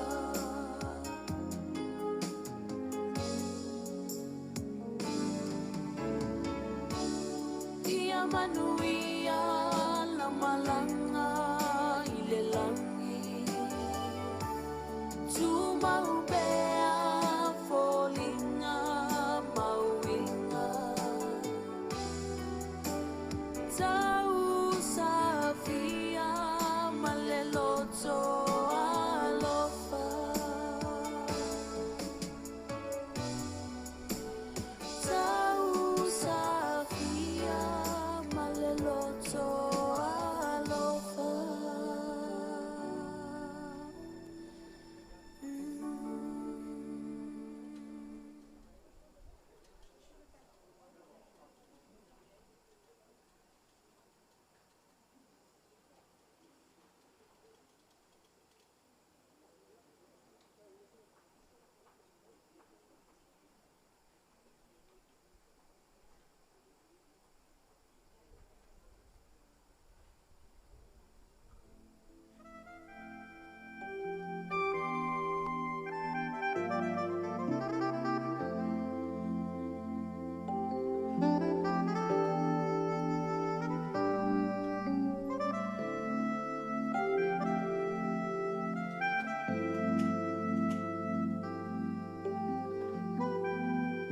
mo'onga mo o ia so uma. Ele uma se io o ile unga. E ui ina ta vala vala. Malingi le mua i o uloi mata. O sa salana mafuai. Le nei a venga ua e tu mai. Sai sai i te pei o se paloma. Te talani no noa i so alofa. Amuia oi, ai o e pia pia. Ai lei lo mai, lo upangatia. Sau o se so taunu o tapa. Amoe moe, o te patali pea moe. Sau ia o se manu ina lele. Se ima moli o alapanga i si au pele. O alofa angaia mo oe. Alofa angaia ele mamae. Amuia oi, ai o e pia pia. Ai lei lo mai, lo upangatia. Sau o se so taunu o tapa. Amoe moe, o te whaatali pea moe. Amuia oi, ai o e pia pia. Ai lei lo mai, lo upangatia. Sau o se so taunu o tapa. Amoe moe, o te whaatali pea moe. Amuia oi, ai o e pia pia. Ai lei lo mai, lo upangatia. Sau o se so taunu o tapa. Amoe moe, o te whaatali pea moe.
mai tātou ulima i le langi.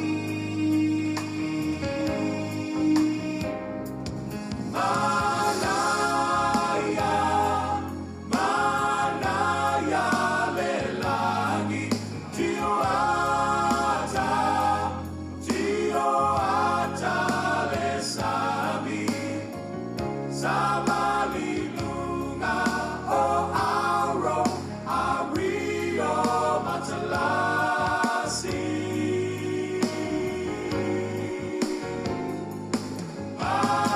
Manaya, manaya le langi, tio ata le sami, le ai se toe tinga, po o se toe tangi. Vai mai ole au talabo, muli muli a Yesu, tata kitara, maili o la topu, si va via via, o sana mavia le Mesia.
taught me everything and everything you've given me.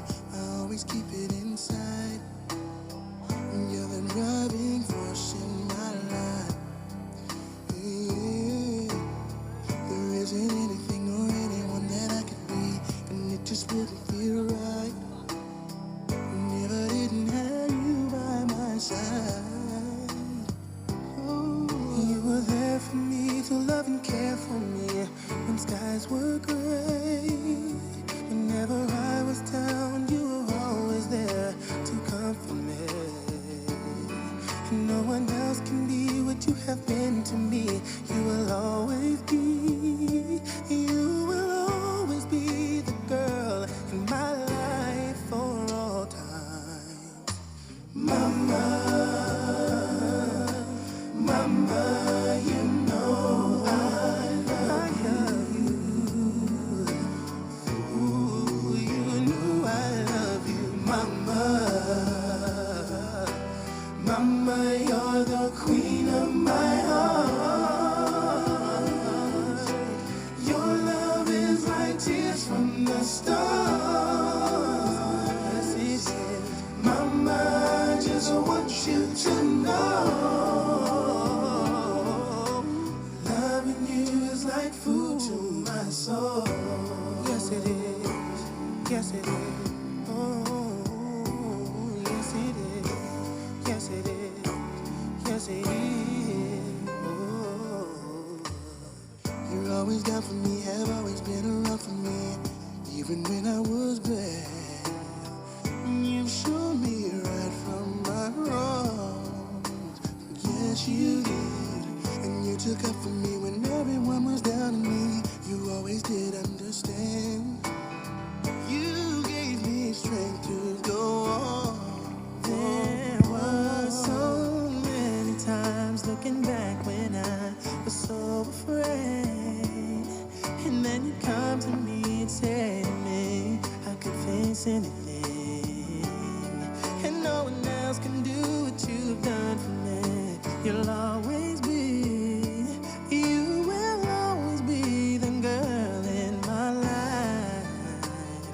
Ooh, oh, mama,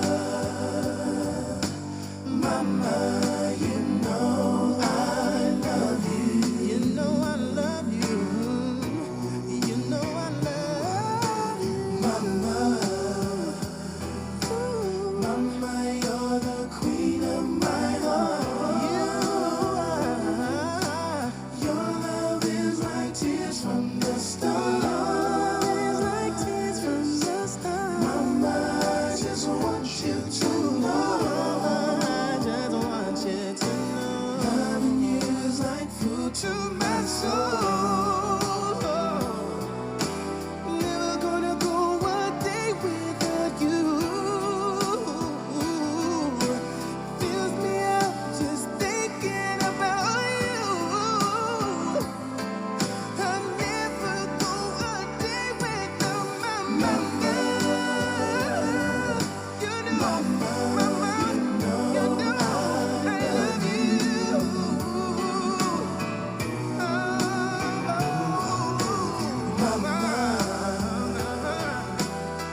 Ya, se faile famangalo nei tulao le ua o maile tau mafutanga se o tātou talo.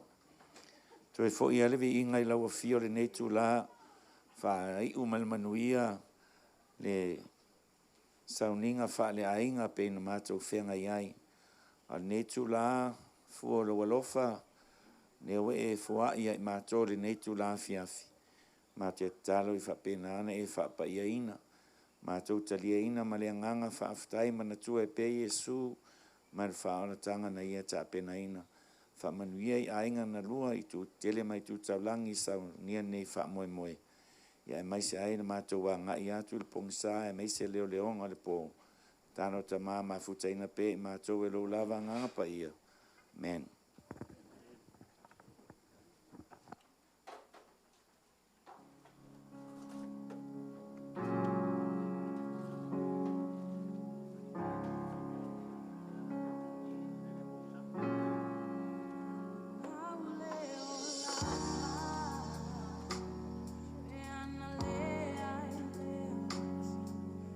Tala yung maputanga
tonga o taua mai ui lea ua o iloa le ai wa sola le ai se tala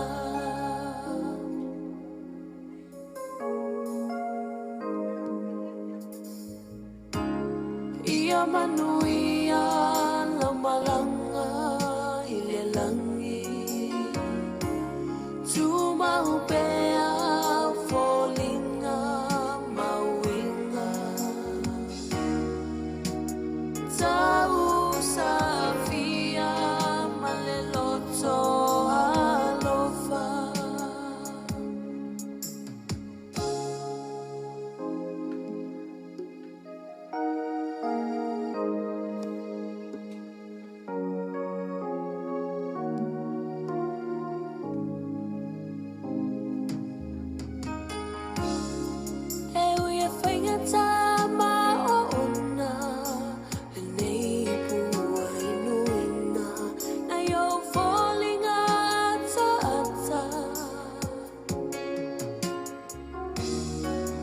tuai le mafutanga talele ai se a asawia inalu na le langi lo tofi no fotupu ai fatasi malo ali ia manuia la malanga i le langi tu maupea folinga mauinga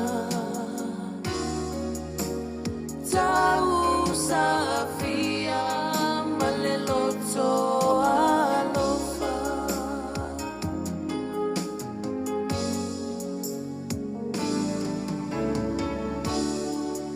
manuia la malanga i le langi tu maupea folinga mauinga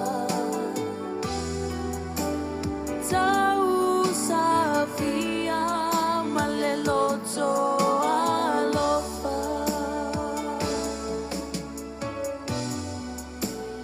tau safia maleloto alofa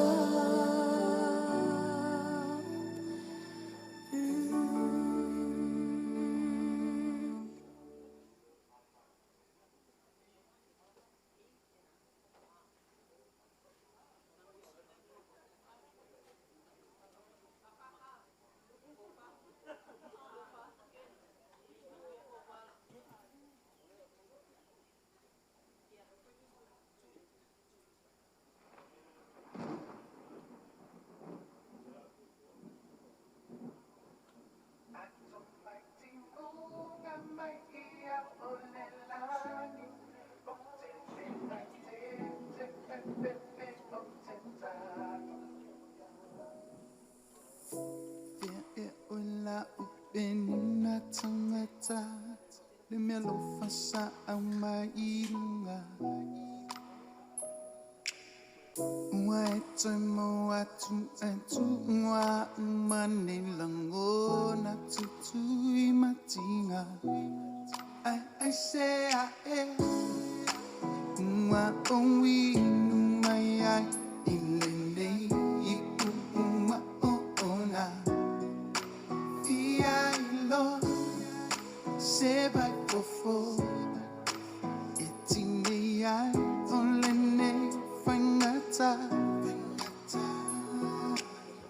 ai ote ono sai ke malelo totele iwile fia ma ai tasia wele pele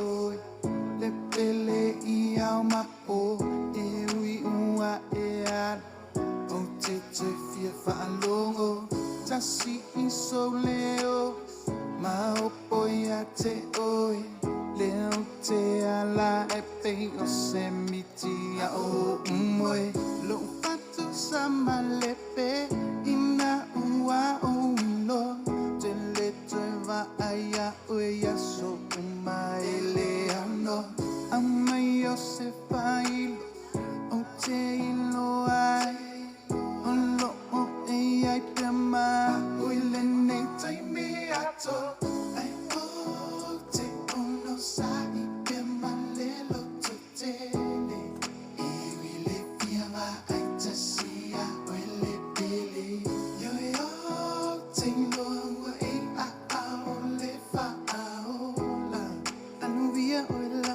angelo ato mai timbunga mai ia o le lani o te lenga te pe o te tani aua uai ai a u angelo la te leo mai a te a I tani uma o sabani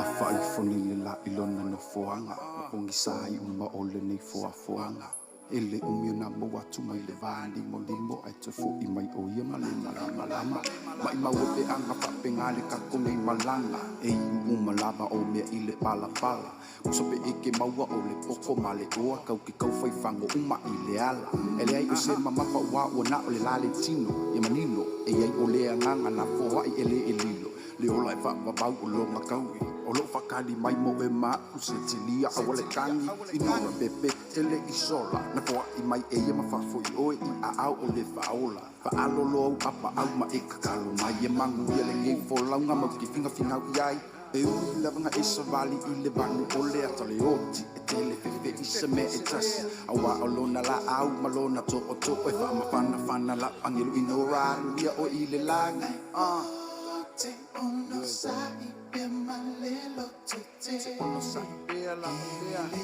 fiama ai tasia o le pe ai tasia yo tengo e a o le fa ola anu via ola angel a to mai tingo nga mai ia o le lani o te lenga te pe o te tani aua uai ai a u angelu la te leo mai a te a I tani uma o sabani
Ala mai ao la pepesi.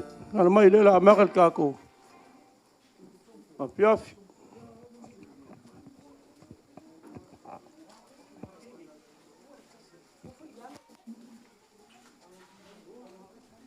Jung. Oi, le kure kara kama fakua.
Ia, whawhiroa iaku ma whakalo whakriwanga la piafi.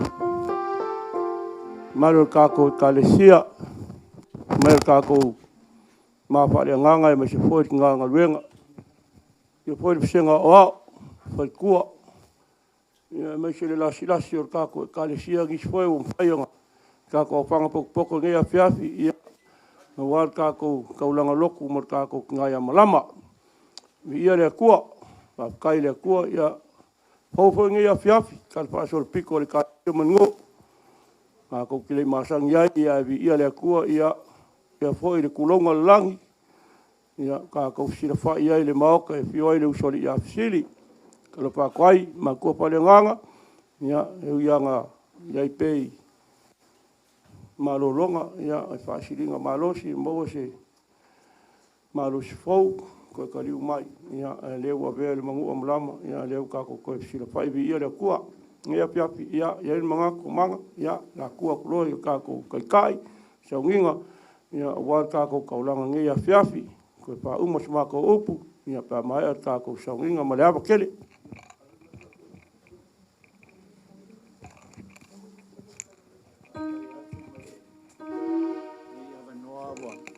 tuina mai lau tō whāmanga leo whai mawhonga o ainga. Ia wāle nei afiafi pa ia o lea tua. E ona tātou mafuta, e uina tātou mafuta o no whanoanoanga le loto, o no wala au pa ia lea tua, il tinai a malama. Ia e tātou te le whai loto lava e pure toa tasi a lea tua. Ai o le o mai la le e kalesia ni suato le au fainga ruenga tofi ia fa pe foi a fionga i ti akono ia ai meise le au te lenga o le kalesia meise le au fai pese al tato e kalesia ia o mato o mai tato te fai taulanga fa tasi le nei a fiafi e tato te fa foi ai le fa tai ma le viinga i le atua ia wa leo mawhai o na whātaunuina fuanga ainga peina tupoina ele a fionga le sa usoli pa ia fo ila tua whamanga ia mesel pa ia o ainga le nei tula a le ata tauta po ai atu i le atua o le lalolangi ma mea o tumuai o a le ali ia o le atu lau ma mea o nonofo ai wa o ia lava na whaavaina ai lunga le sami. Ma whaamau ai i lunga o waitafe. O ai ea le nei tupu malu. O le ali o au, o ia lava le tupu mamalu. Se i o tātou te talo. no mātou ta māsiri e se. Leo mātou o mai le nei tū lao le nei afiafi. Whaasi foi le la I lona no fuanga mau. Mō maari e atu le malama. Ai o mai le pongisa. A le nei tū la ma le o whanga poto mai. O lau e kalesia.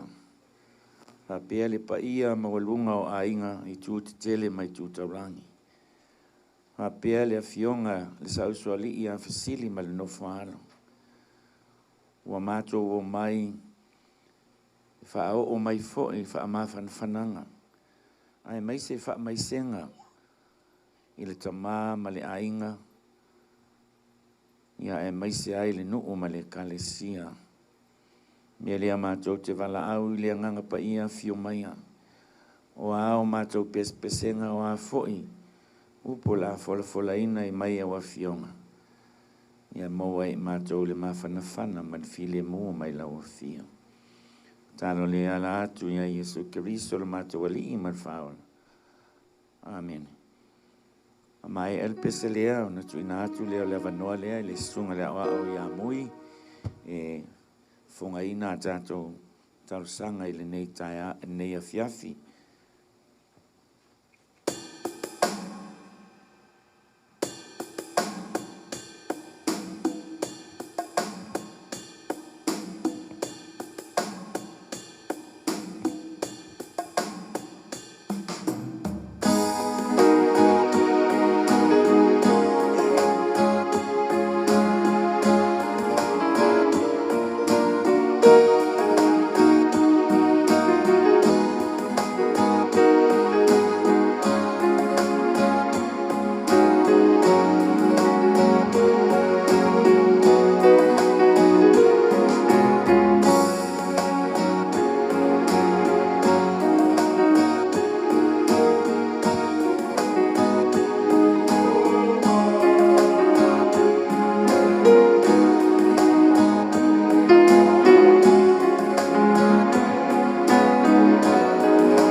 tua tō tasi pa iai, te mā, te alo, ma le nganga pa iai.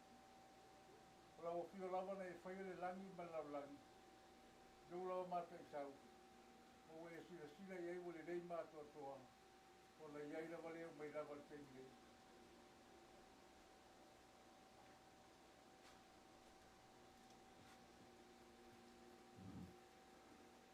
Yesu Keriso, lo walo pere na e wina mai le laulangi. E militino whaatasi mal tangata. Ia awalava na i whano se tase whaatua tua i lau fio. O lo wanganga pa ia. O lo mato fe soto an sili na. E i teimi e re taunga le muwailo mato wola. Ai mato te langona i lava. Le pa i mai le musumusunga lo wanganga pa ia. Mato te maua i so file mu. Peo le ia fia filo mato tua. E le taunga o fie. E so i fuanga lo mato wola i. E motu sia o maafutanga. Ta maa malitina. E meso whanau. Ono lau wala au pa ia. Ai ma pangala valelo mato tua. Le so mato roto e whaia. O lau finangalo lava. Wa lau o fia lava. Na e au mai. O lau o fia foi. E tue a vese. Le e fia filo mato ta maa. Mato te avatu le vi inga. Whaafitai ma le whaamanu i lau fio. Le ava noa mato o fio mato moa. Mato te whai tau langa ai. E vatu ana mato nganga whaafitai lau fio. Ono lau wala au pa ia. Se tasa tina. Tele tau sanga sa mato maafutai. Solo le kalesia. Solo sio mato lu. E meso tolu ainga. Sa ia tau tua ma le file mu. Ma le nganga watu toa. E manuia ngaluenga lau fiau ma lau ngaluenga mato ngaluenga ni soi fuang. E pangala valelo mato tua. Lo e wha malama na fiau ma ngaluenga. Motu siel maafutanga ma le tamale ainga. E mato te langona lau tamale nganga whaafutai. Oe a mia na oi. E tu ua pel tamale ainga ma le whanau. Mai tō tele. Solo se mato luma se mato sielo mato tua. Mato te avatu e lava inga ma le whaafutai. E leo. Mai le uba fo. Mato whaafutai na ila mato tua. Ui ana mato whelo e nia fiafi. Ono le whanau luanga. Ono le moto sielo mato. Tama. O lau o fio le tua whai mesiri. E te whai mere lei. Pa penana mato mua i foli tō file mu. E ala i mawhitianga e o bai. Whaososonga. Lila o langi lo mato tua. Mato whaasai. So i fomanu e pesio mato lu atoa. Na o whai ngā luenga. Amatina mato tua. Pule ngā lima whai pule. Vaenga upo se mato lu. E o lava i whanau. Vi ia lava lau fio lo mato tua whaasai. Whaasai tere. Mato mōni mawhitanga fia fia. E o ni lava. Mato mafuta ono ala wala pa ia. E mato te langola. A wala ia o e saunia. Whiro e lau whanau. Mato mawala nganga tas. Fia fia mali o lioli. I lau fiolo mato tua. Mato whaafitai wata mā. I lau whaatau maupea. Whaikataa pōponga. O fōpō mai tōro sio mato lu. E mesa sio mato lu. Nei vai taulo mato tua. Mato whaafitai foi. Musumunga alo nganga. Mawel tamai a Fesili. Fia fia, mali oli. Wila wala o moto siel maafutanga malatina. Ai whaaftai. O mo pen maa whanawhana. Mani musumunga alo nganga pa ia lo mato sua. Mo e pe ia lo marosi maliola. Whaawa waion tute whaiva. O e wala wina. Ngā lua e tolo ino. Lu. E meso lau fi au malau ngā luenga lo mato sua. Mato whaatai sila waita maa. Saulanga na e saunia. Saulanga tu tasi na e saunia mai mato. E ala ia Yesu Keriso. Ana soi fua pa ia no foi na tua soa. E mal tanuvia. Tibal tu mau. Ona i mato lava. Ia mato mo pele ola sama. Foi la ia. Tu mau la ufio sama. Vi inga nama whaafsai. Mal whaamanu. Nei se o lava wha. Pangala valelo mato sua. Se mato tuatu al nia fias. Nanga mato se iuem saltonu. O mato lava. Sangasa se. O mato sangasa sala. Sama. A walona e se fia. O au mato fale tonu. O ani o mato se maa sala. Mato fato esen fa maulalo. Fa mangalo mai mato lo mato sua. Fa fali fale tonu lo mato finale o mato no fala vale liva tau. Alo fatama fa mangalo ia te ia. Mo pelo lo fa nga malanga fia fia. Lo te feilo el malo e fa vau. E sino maulu ngai. se vi inga lau fio. Ne uma masu se whaia la masu sua. Wha mangalo mai se masu e karesia, masu se maa whare nganga. Masu mafuta liwa i tau. E meso masu e karesia. Eilu manuia. Mu, e wha maa mangalo masu. Ia masu se maa salo masu sua. Wha wale mole. Ia available i masu li e su ke viso i mga sa sau. Mangalo i masu. Ia masu se maa salo masu sua. Sa maa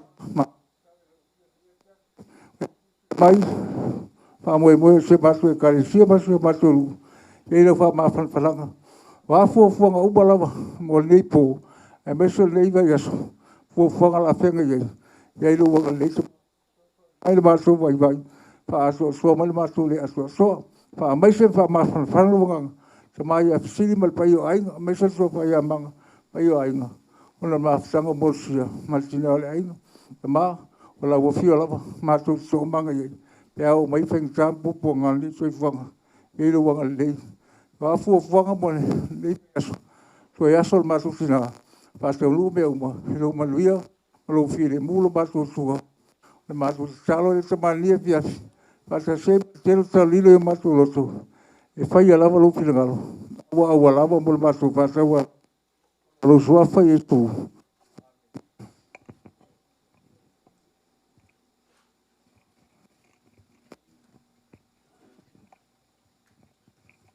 Vai tau ina al tus paia. Wa mawar tus vai tau nea fiaf. Ile whenga inga tuai e soto alonam tau po sfur matodu.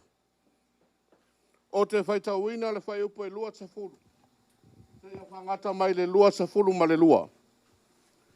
E soto na tau upo e sa furu matodu. O te vai tau ina le vai upo e lua sa furu. Te ia whangata mai le lua sa pulu ma le lua. Whāwhonga maia, o nisi nei o awhiong pa ia lo tātori. O nā lātou o lea i lā lātou malanga mai su konga, ua tōla wapi e tama i le pito vau. Ua whiore li o lātou luma i le au wha niutu i le au, e taitaina ai lātou i le ala. A le afi whaani utu i le pō, e wha malama ai i lātou. Ina ia lātou sa wavari le au a toa ma le pō. E rei ave se e ia le au whaani utu i le au, ma le afi whaani utu i le pō i lumo le nu. Whamanuia mai le atua e ala le tātou whai tau ma whalongolongo i niso upu mai nana whiong paia. Tō mau ia te ialo na lava vi inga, nei maaso uma e o le whaambau lava. Amen. Lea a tūna atu le awanua nei le sunga i le awao, ia manganga, ia awale, folfolaina o ana fionga pa ia, se upu wha fo, ia wale pa ia o ainga le tamai, fionga ti akono ia Fesili pe no foalo pe to fai amanga pa ia ainga ia me se polo tupu mo fai ona tato mafuta ile nei tu la fiafi ma lo fa lo tele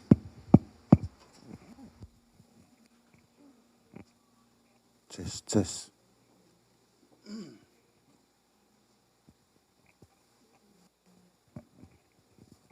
Onai mafaufaunga whaleanganga. Nga wase fe au wha mawhanawhana i lea fiafi.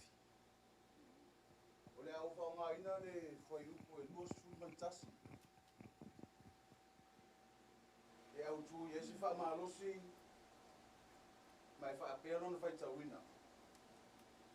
Ua fio ifo le alii o lato luma i le au wha ni utu i le au. E taita ina ai lato i le ala. A o le afi wha ni utu i le po. E wha lama ai i lato. Ina ia sa babali i le au a toa ma le po.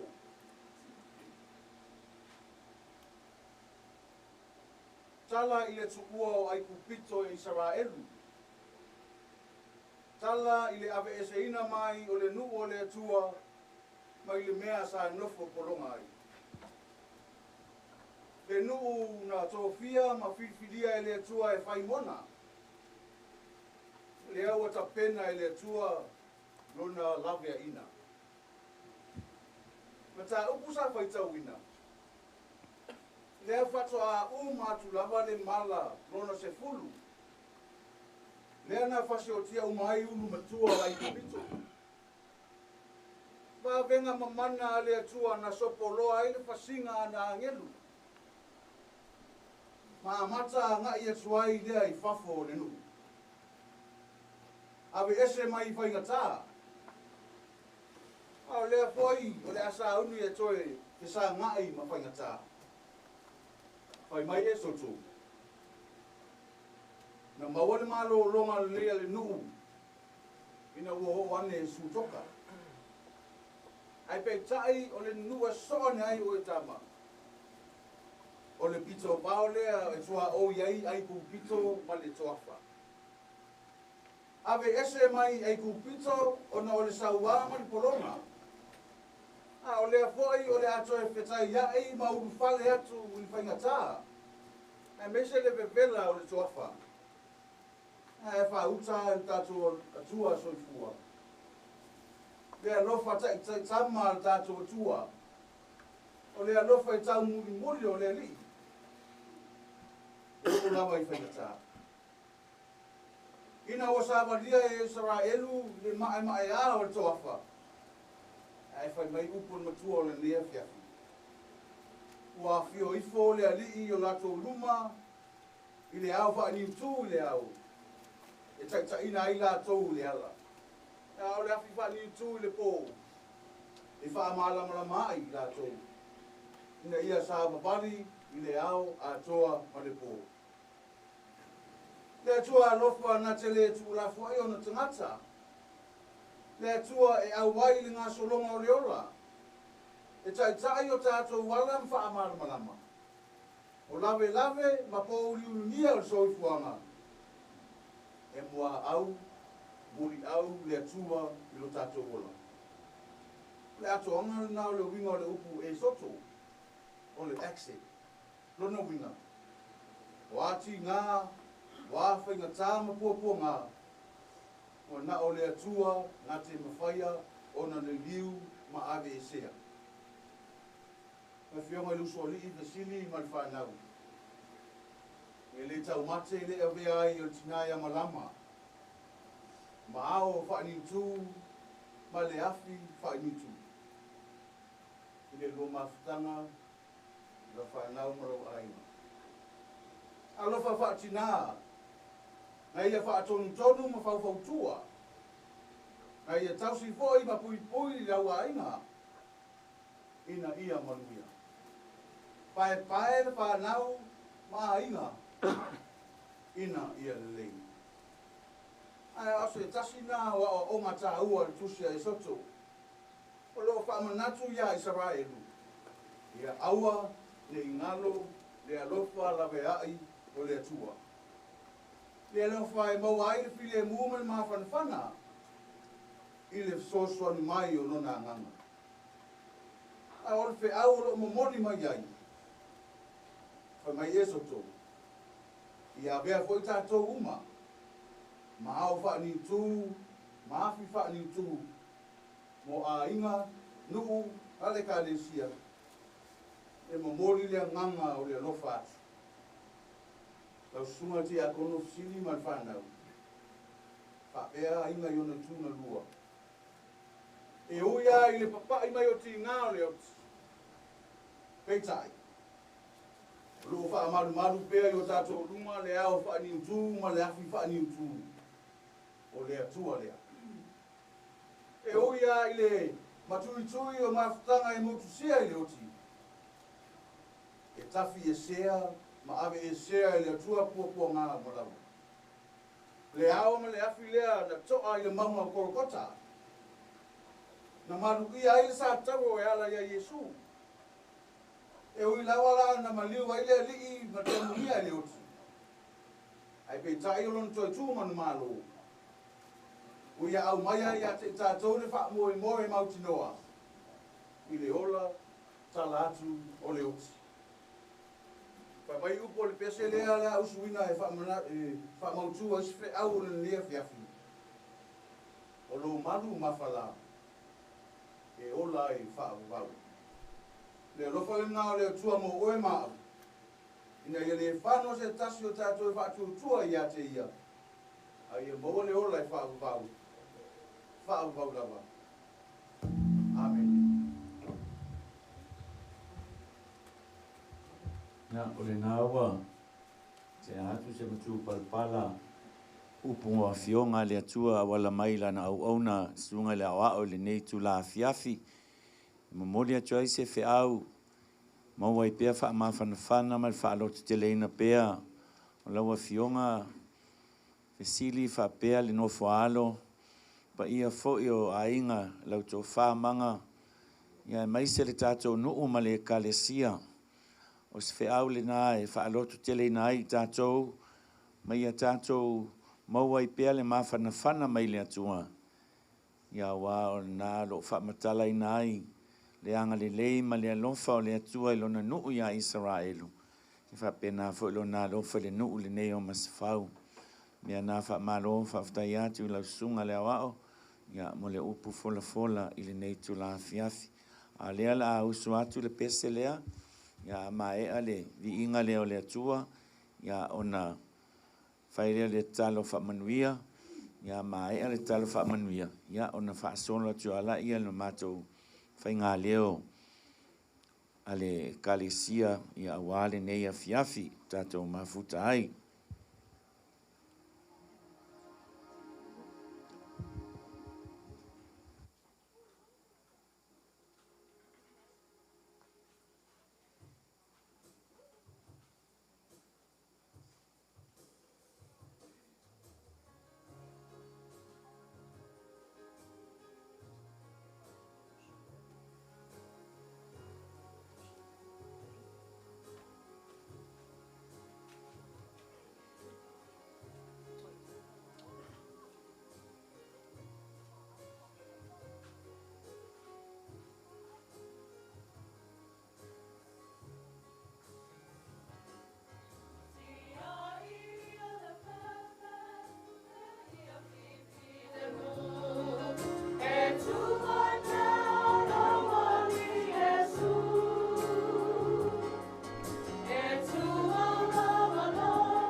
Talo whamanuia.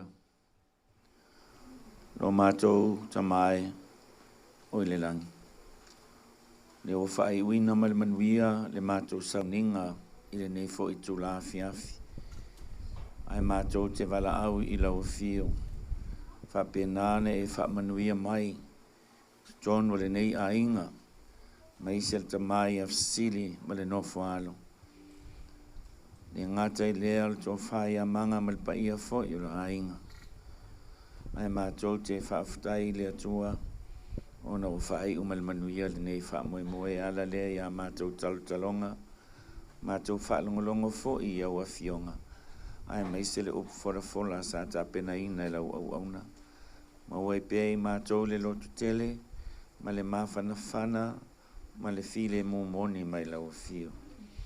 Tō mai lunga o lau whanau nei. Ma lau whanau le lalolangi atoa.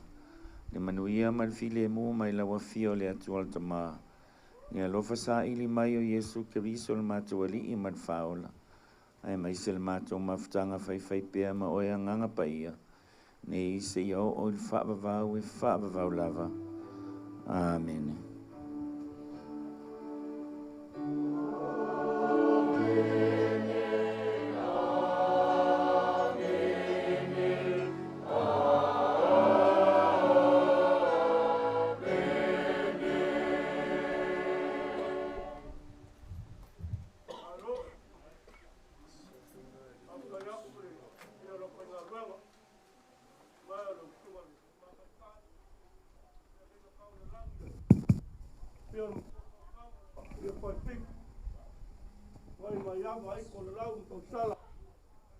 Se fitalenga ia la ufa inga. Ka po inga foi o retale sia yang pulang palupe ya mese le mau pue mal maulungo ngu. Ma ko fa ka yaku. Kai foi el payo lo fainga lo kofi au mau kofi ang. Ya wow ya mese fongo ma ka ngo fie mal mali ya o le au foi pese. Ane fa ka asai mas pau wa ma ko longonga le pai mai fa ma fanga le kua. Lo kele foile wa kol ma ko ma ya Fesili ai mese ngo fo yalo pa ia inga yu kele mai ku kaulangi ya mese foio ka ko afia ngai pa ai ma ko ngo fia le upu ngai afia fi pa ka ya ko lo sunga la wa kalo le ma ko ngo fia o le ali ya Uri ele aise me ele malama i fonga o le ali. Kai foi ka sanga ia me se foi la fionga. Manga ku tama. Lango leva ia ku le fa o ori mai le au foi pesela e o tia ka ko e a fa pe a fingalo ia ka ma ngaluenga. Me se foi la usunga o ko ngaluenga. Ia e ka kala ia e ka ko pese singa pese. Leo, ia nga mapu ke isi ange la ia e wha maile, ka kou au pese pe aku sai mare, ai a wha pere ai, ia e whai, pule whai mea alau sunga le, maa ngā luenga.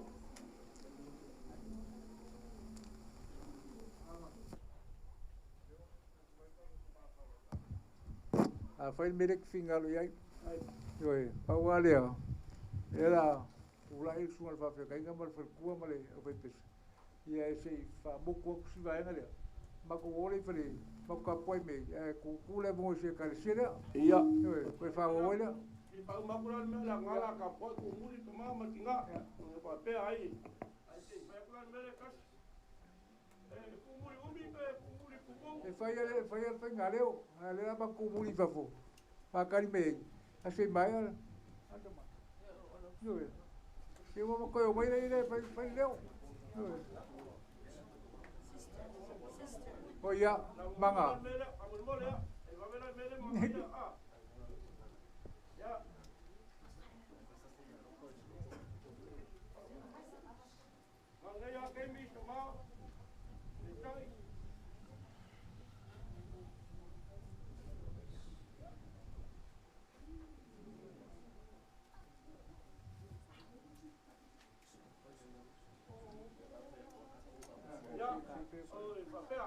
Ole. Ako mo fio ngai afia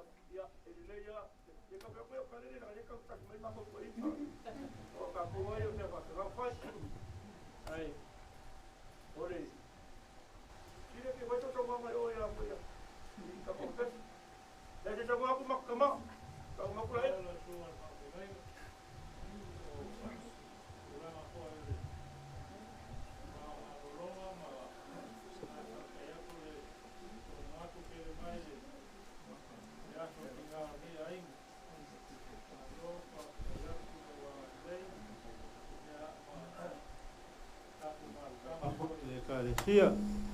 Ia. Tau se aso e kariu mai. Ia kako whawau per kako mawhukanga i kongo kako i karesia. E wakoele nganga whawhtai lau sunga mo whatua. E me se fwoi pa ia o lau whai pese i on kulanga. Lo whawhkai aku ngau kleaku ko whai. Lo ko wanga lei e me se fwoi le pese besenga. Ia Maria o whawhongai ngei.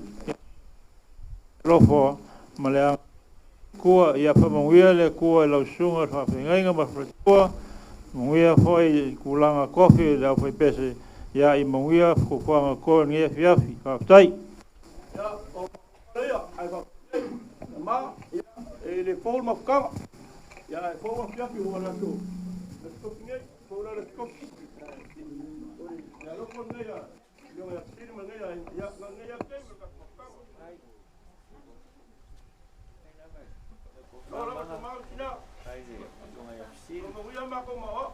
Kai. Ya, kaya po lau tungari. Ako mo lo kuya ko lema. Na lo ka siri ma. Ai. Ai mo ka tama ba ko pie. Ko sira pie ai ma na lema. O ma lo se so ya mui. O lo mala ka mai pa kua. Ya mo sui foi le. Mo ma lo si ko inga. Ya, pa kai mo lo. Se wa ku ya. Ko ma manga ya la ga pa ya. Ele ga ka po ti ngaria.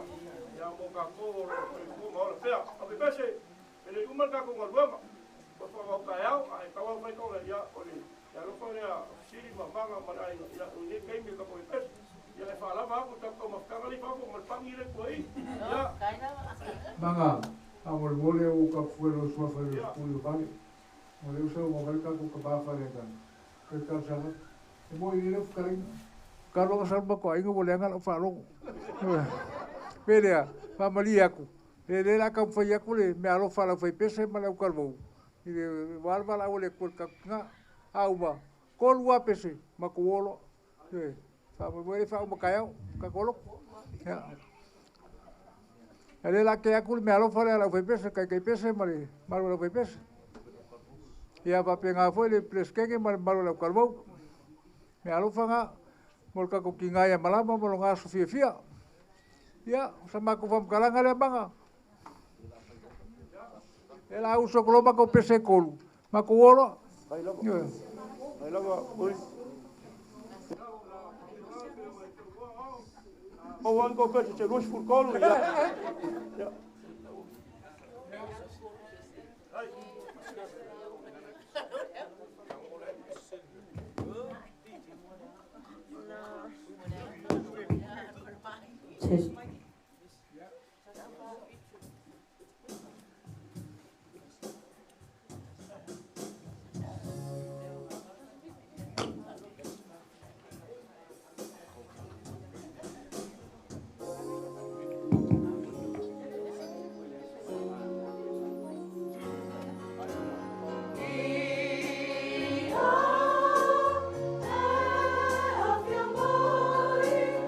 Oh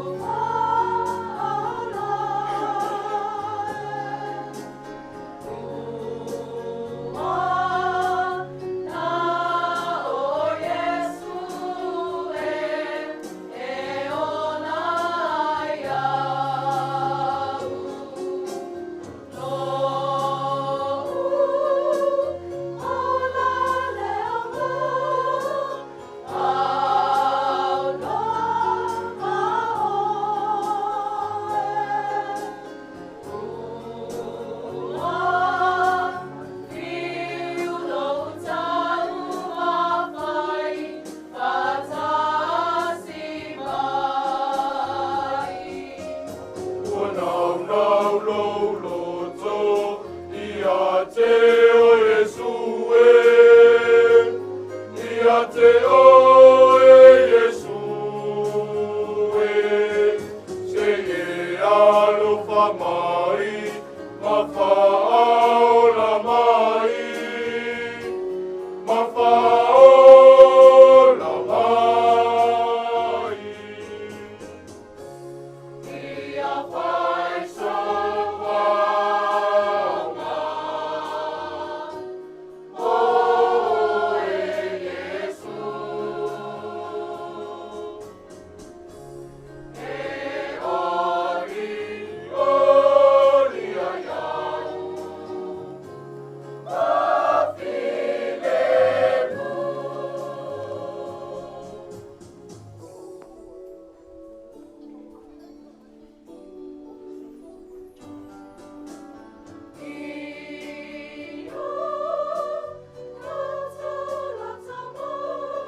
nei tu la le nei fiafi ia la mato te la ngalo tu tuai ya mato ta puai mai ia alo le e chi la to foi pesena e foi manatu pa io le tato ai ya e le stato fai ngalo tu taiao le vaveao ala tua atono iei pena iei le tinare sa ta ia le sauninga fale ai na ta pena ina se sauninga le vaveao ala fatali mai le kalesia i to sauninga le tina io se fasisianga le pa io ainga ma lo fa lo tele fa tai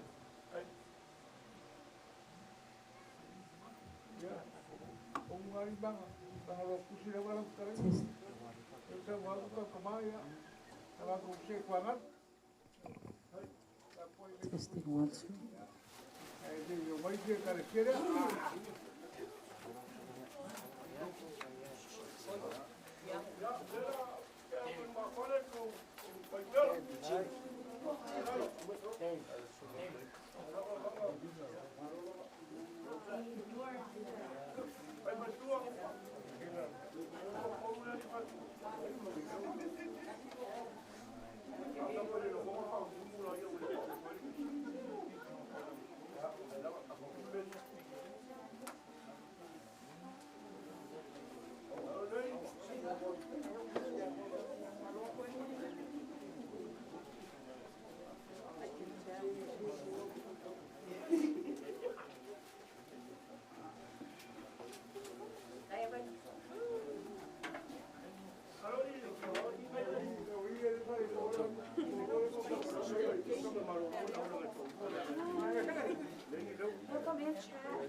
manuia la malanga i le langi.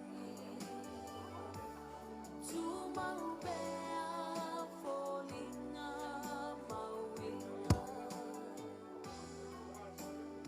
Tau safia maleloto alofa.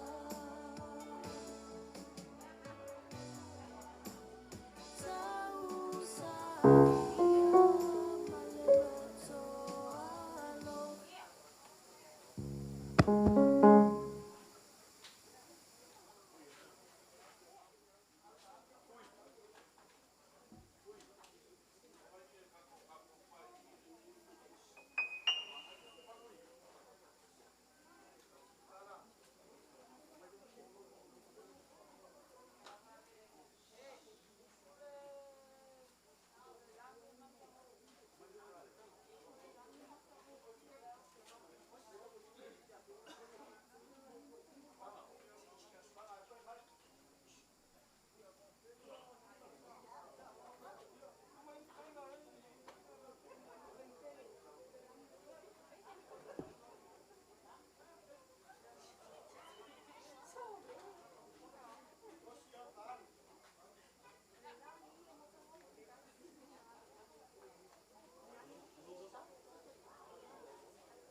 Malo le kare sia dong kulang pan.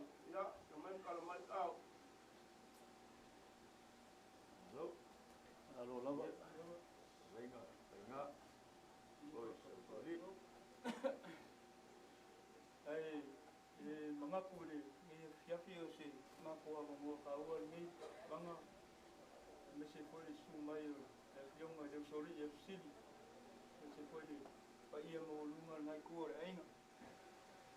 Ya, maku kifakarufa kursuapa mengmalu Yesus Kristus ni piapi. Malu sekua mau melalui mak. Mengaku pun ni piapi. Desa ulaunga. Ni piapi dah kopa manga. Ya, aku mengaku ni piapi. Aku pergi pak solo rangai. Ngaku pun ya kalau ni sekua puang ai pai ngai ku le inga. Ai la pa pengen manga. La mu aku ya le la awal. Masang tinggal ni piapi. Ya.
Ya.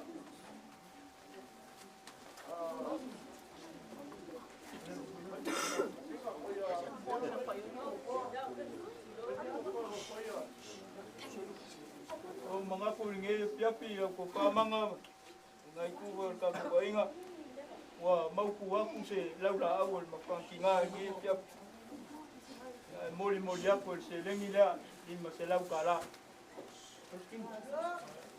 ya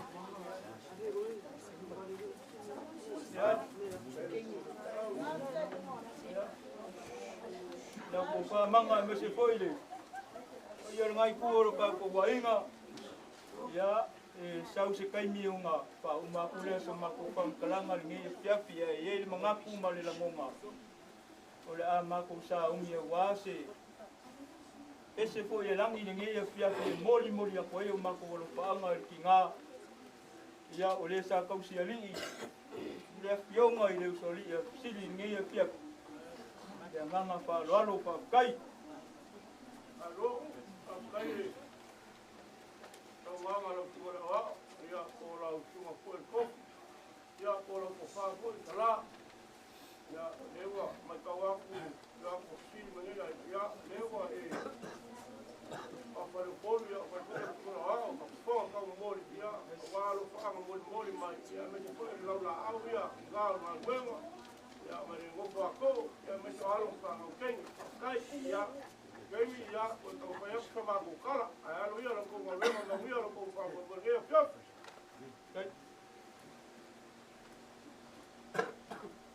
Le paya la vole, tatu ain remia fiaf. Le avion Saul usuali ya Fesili ya mese foi la pe telenga manga ya. Na sina opu pupu me la vole avion ale tu ese. Amata nei nga venga para o pesi.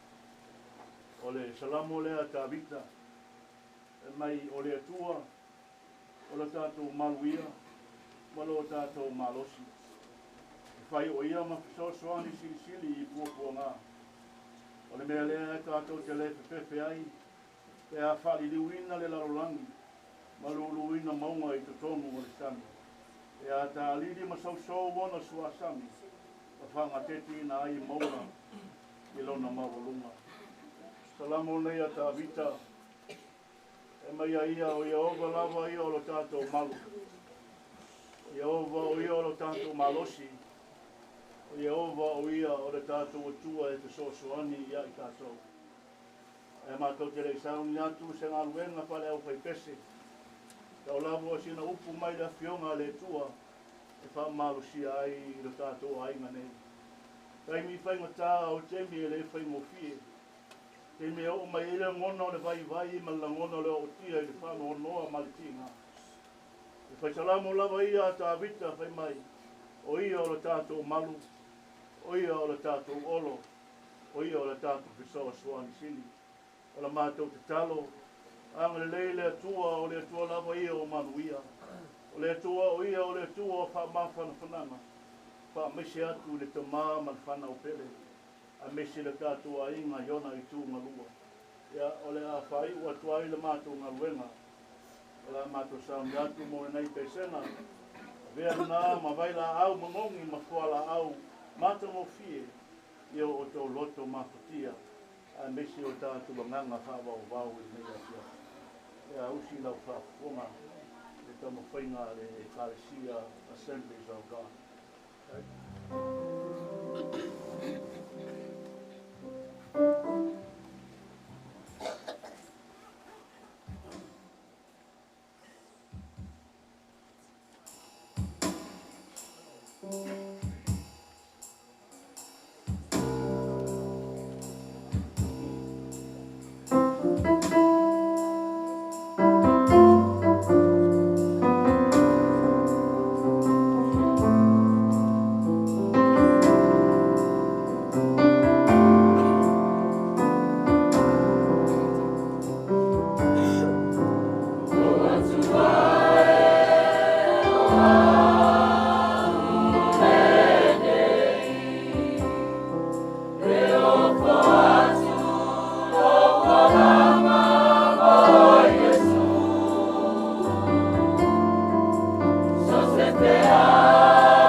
Leo.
ai mo bibiinga ma e pesenga ia e boka ngai mai. E mo kua maka mawhanga ai. Ai. Lo kere ai nga mai te mako kamau kua. Lo mai tori. Ma lo, mai o whaiva. O komo mori mai se vai la au au ngā mo le ngia fiaku. O ngi sau hanga pai te au. E tauan ngai oi. O le vai la au. E wala mai le manga o le akua. O bibiinga. O waka biinga me le whai ngā. Ta ko ke via i le akua. Ne wa kou. A mai a foi ngai a fiaku se vai malu. Ya i ngai a inga. Ia pa kai le akua. Anga ba pere o kai au la skoga. Ta ko ke pepesa te kau ke me ka ko kalo. E fai alo fa aku lo fuma pepe au. Ia walo fa ngawia. Kai au foi usu ya ronga. Me koe ngisel ma malu la vai pete. Yuke ma faiva. Yo malama ia lewa. Wa ave sanga i malo makai. Pero kai so uma ka pera. Mo fa ngau fa ko kua le kua. O alo fa ngau ia o sa ili pea. So i fuma nguia ma le ora kupu ai. O le luma ngai o masifau. E ngaka i la fioanga ma le ngu. E a siri ngā ruenga le kua. E lea, i ele mngaku kua peo manga ma pai o ainga. E tuako sili. Ia e a pā, ia e mai sikopese kasi. Ia o mako kaupai a kule kuta fōru ma au ma miu sia lea. Ua au ia ila usunga pepe au ma mamaru o le kare sia. Au skako au pepese foi. E pe o mori mauringa ainga ia kiaki. O mako paolo ma waku lea ko kio. E mai te lau usunga ka awa. E kiaki ma li kako. Ma kako kai. Ai manga le ua e whikalai ia e le asma ko kalai koe whasilia. Whafkai aki pia whai ua whamalia inga le whafonga le apa ia o ainga le whiwako le sausoli ia marpa ia o ainga se le fwoi o kam whaingi a whai pese io e mako ka penga mai ia o mumela ia whafkai aki. Ai manga ma le sumai o le whionga ia sili ia o le mea lofa le ala whai pese wha uma koen mako ka moe mori ngafi afi, e alan mako pese kasi lea la ka penga aku, ma whanau whafkai.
whanau a le tua le nei tū la fia.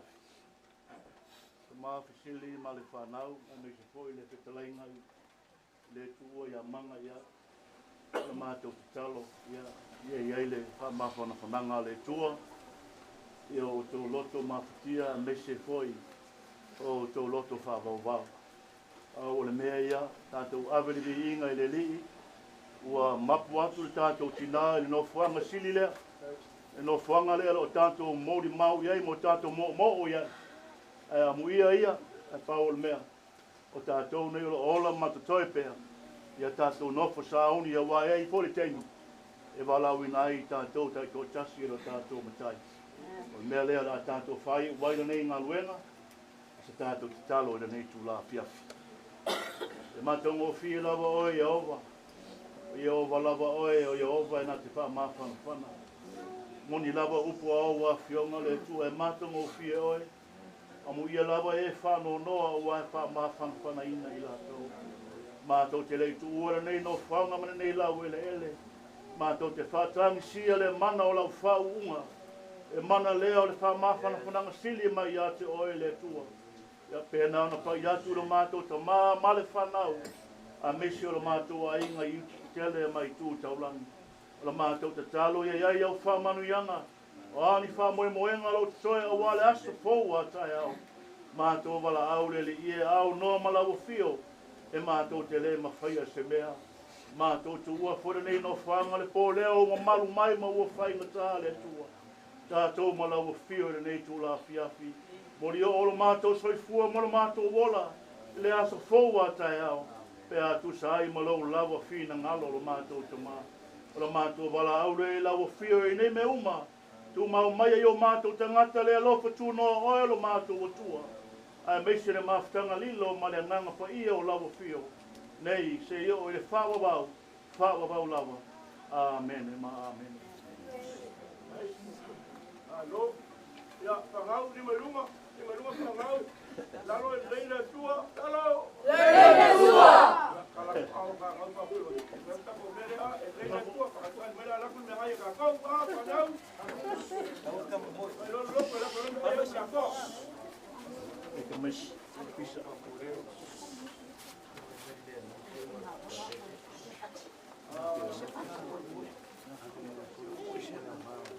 Suaria, puxa ka logo. Suaria.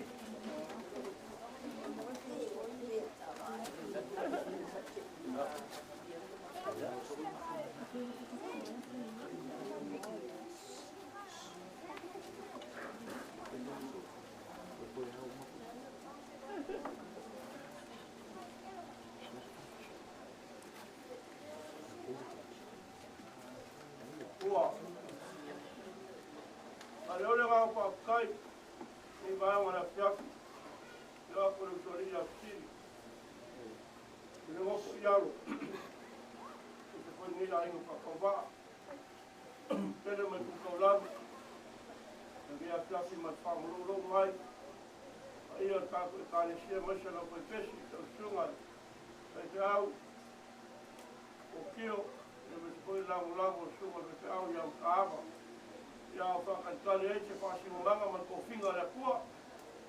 Te mā moe osi e kaulanga e ala i te au man ngā ruenga rea kua. Whakai mo vivinga, whakai mo alofanga. Ia me te poi mea lofa ia o kou kau iai. E kau mo whieto i whanga, ni koe kau. Ala usu tai au sa i ringo, ka mawa inga, kau kei a ingo whangau. Ia ai kawa e ko ka sawa. Ora wale mo mau ka ko ma ka ka ngo ma nei ma na tuanga. O ko ka le sie ko ma wa ko ki. Ai ko wale nganga ma o ki le loko ye fai me ma fai ri ka le. Le se lo ko ki o ma. Ma ka wa me ale ka kai lo ko ya sila ia ko ma na. Ia aku kalui ia kua, le wawe mai se whasimumbanga, ia se kula wanga renga le kua. Ai loko kere pēr, ai kua te au mana renga le kua. Loko kere ma whai me siri mo le kua. Ai me vare ko kaui, ia mai kua. O kio makaava ma le karisere ko gia kupe ia ka le le ko. Na nga kupe pala. Ina ma kupe ko mo nge ia. A kui vai a Fesili mo lu whakaupa ba inga ia i le kua. Kaulu mo kaulu lo whanauianga. Ko kuinga le ko whapa ia. Ia wā le lafu mā moe. Lele lo ka ia i whai a maua le whiri o lau langi. Ia e. Ia e lele ia rea kua. A pēra ia ia kama whai kaungi ai. Ia o ia inga lo whaanga. Ia ma lutari. O lo ngofu aku. Ia ainga. Ngia whiawhi mai whāma. Lo mai. Ia ngā ruenga mā kua whie. O wharara mei lau tunga me anko kio. Ia ma le.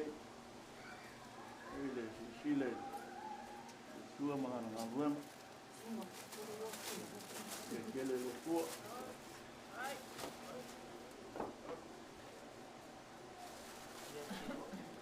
Sārea kua.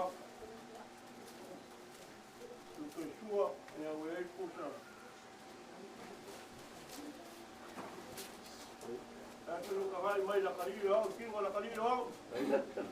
Kama tau ia le pi. Ya, mat ko fare. Ya.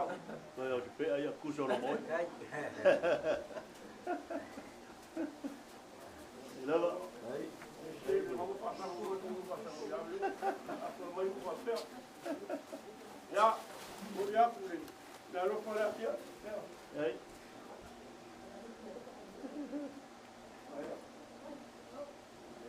Aí, para lá, no final da água. Aba. Aba. Aba. Vamos lá, vamos. Ele aí. Makawa, quando depois de conhecer o ouro lá lá. Al moko ai le kua. A kai na molango kai toa ma torano le no su.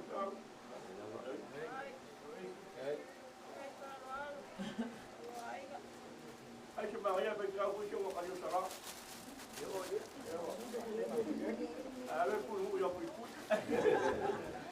Torano va la pluma. Ya mai. Vamos sala. Ai. Do ka tua, ya foi ku sa mago mal possible.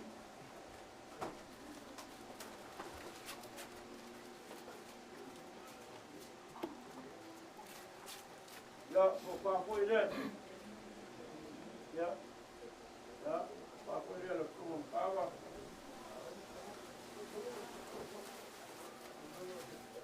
Ya. Ai palo algo.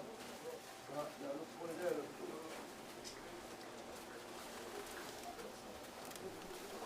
Ei. Ya, na como peixe, ya. Agora não é na como peixe. Alô. Kai lawa moro anga. Wala spesio ngai malama. Au pese.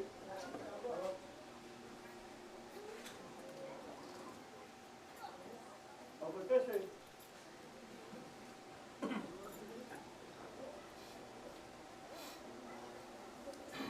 Oi kira la kusen manga esa ko nganga ko kalai. Ko filo ngi aku le ngang. Oi. Ya, mari dia tak fokus. Kai mau fokus mak dia. Elawa kubalu. Ape orang pulang rumah ke kubalu ko ala ko polu. Kali leke. Kalu, elawa. Amo sala. Tudo tudo wei putupo.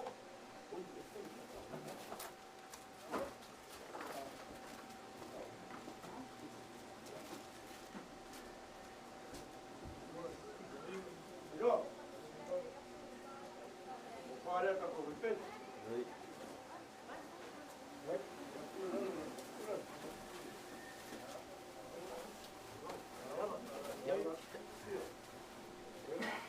Já, olha com pau sobre água. Olha com uma vaca, fico com a rapa, fico com a moa. O meu calmafa, já marcou o pai bela. Já, o ato faz que ainda malosi, ele nem é perto. Ya, o sereni le me aro pro pe ko sera kala. Ave ja. Ya, ama le le ko pe au, ma ro le le pia. Ko fam le le ka ko aiga. Ka ko ngu, me te ka ko kalesia. Ya, ai ai ma ka sopo to ko mo lo. Ya. Ko le mo mo fa so a ko le ma le le ko vai. Ala ya le ko ka ya ko kilo. Kau semua kau ya kau sambing lagi.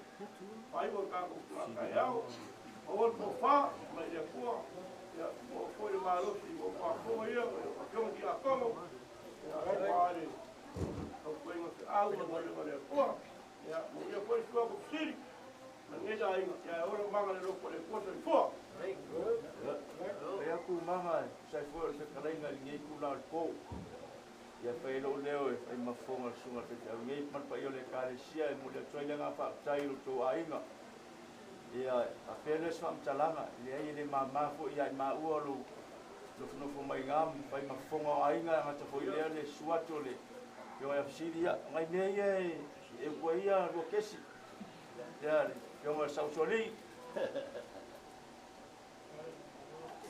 ya talainga mama ya o mo foi mako kala ka kele lava pa ia ainga sa for fa lo ma wolunga ia ko fa ku ku le tu me wo pa nga inga ono lo tu lo fa ile tu mala nga gwenga fa lo fa kai ya aku ko fe nga ia le ngi jo ko ka mo ia pa le pia ai lava kui ta kai lava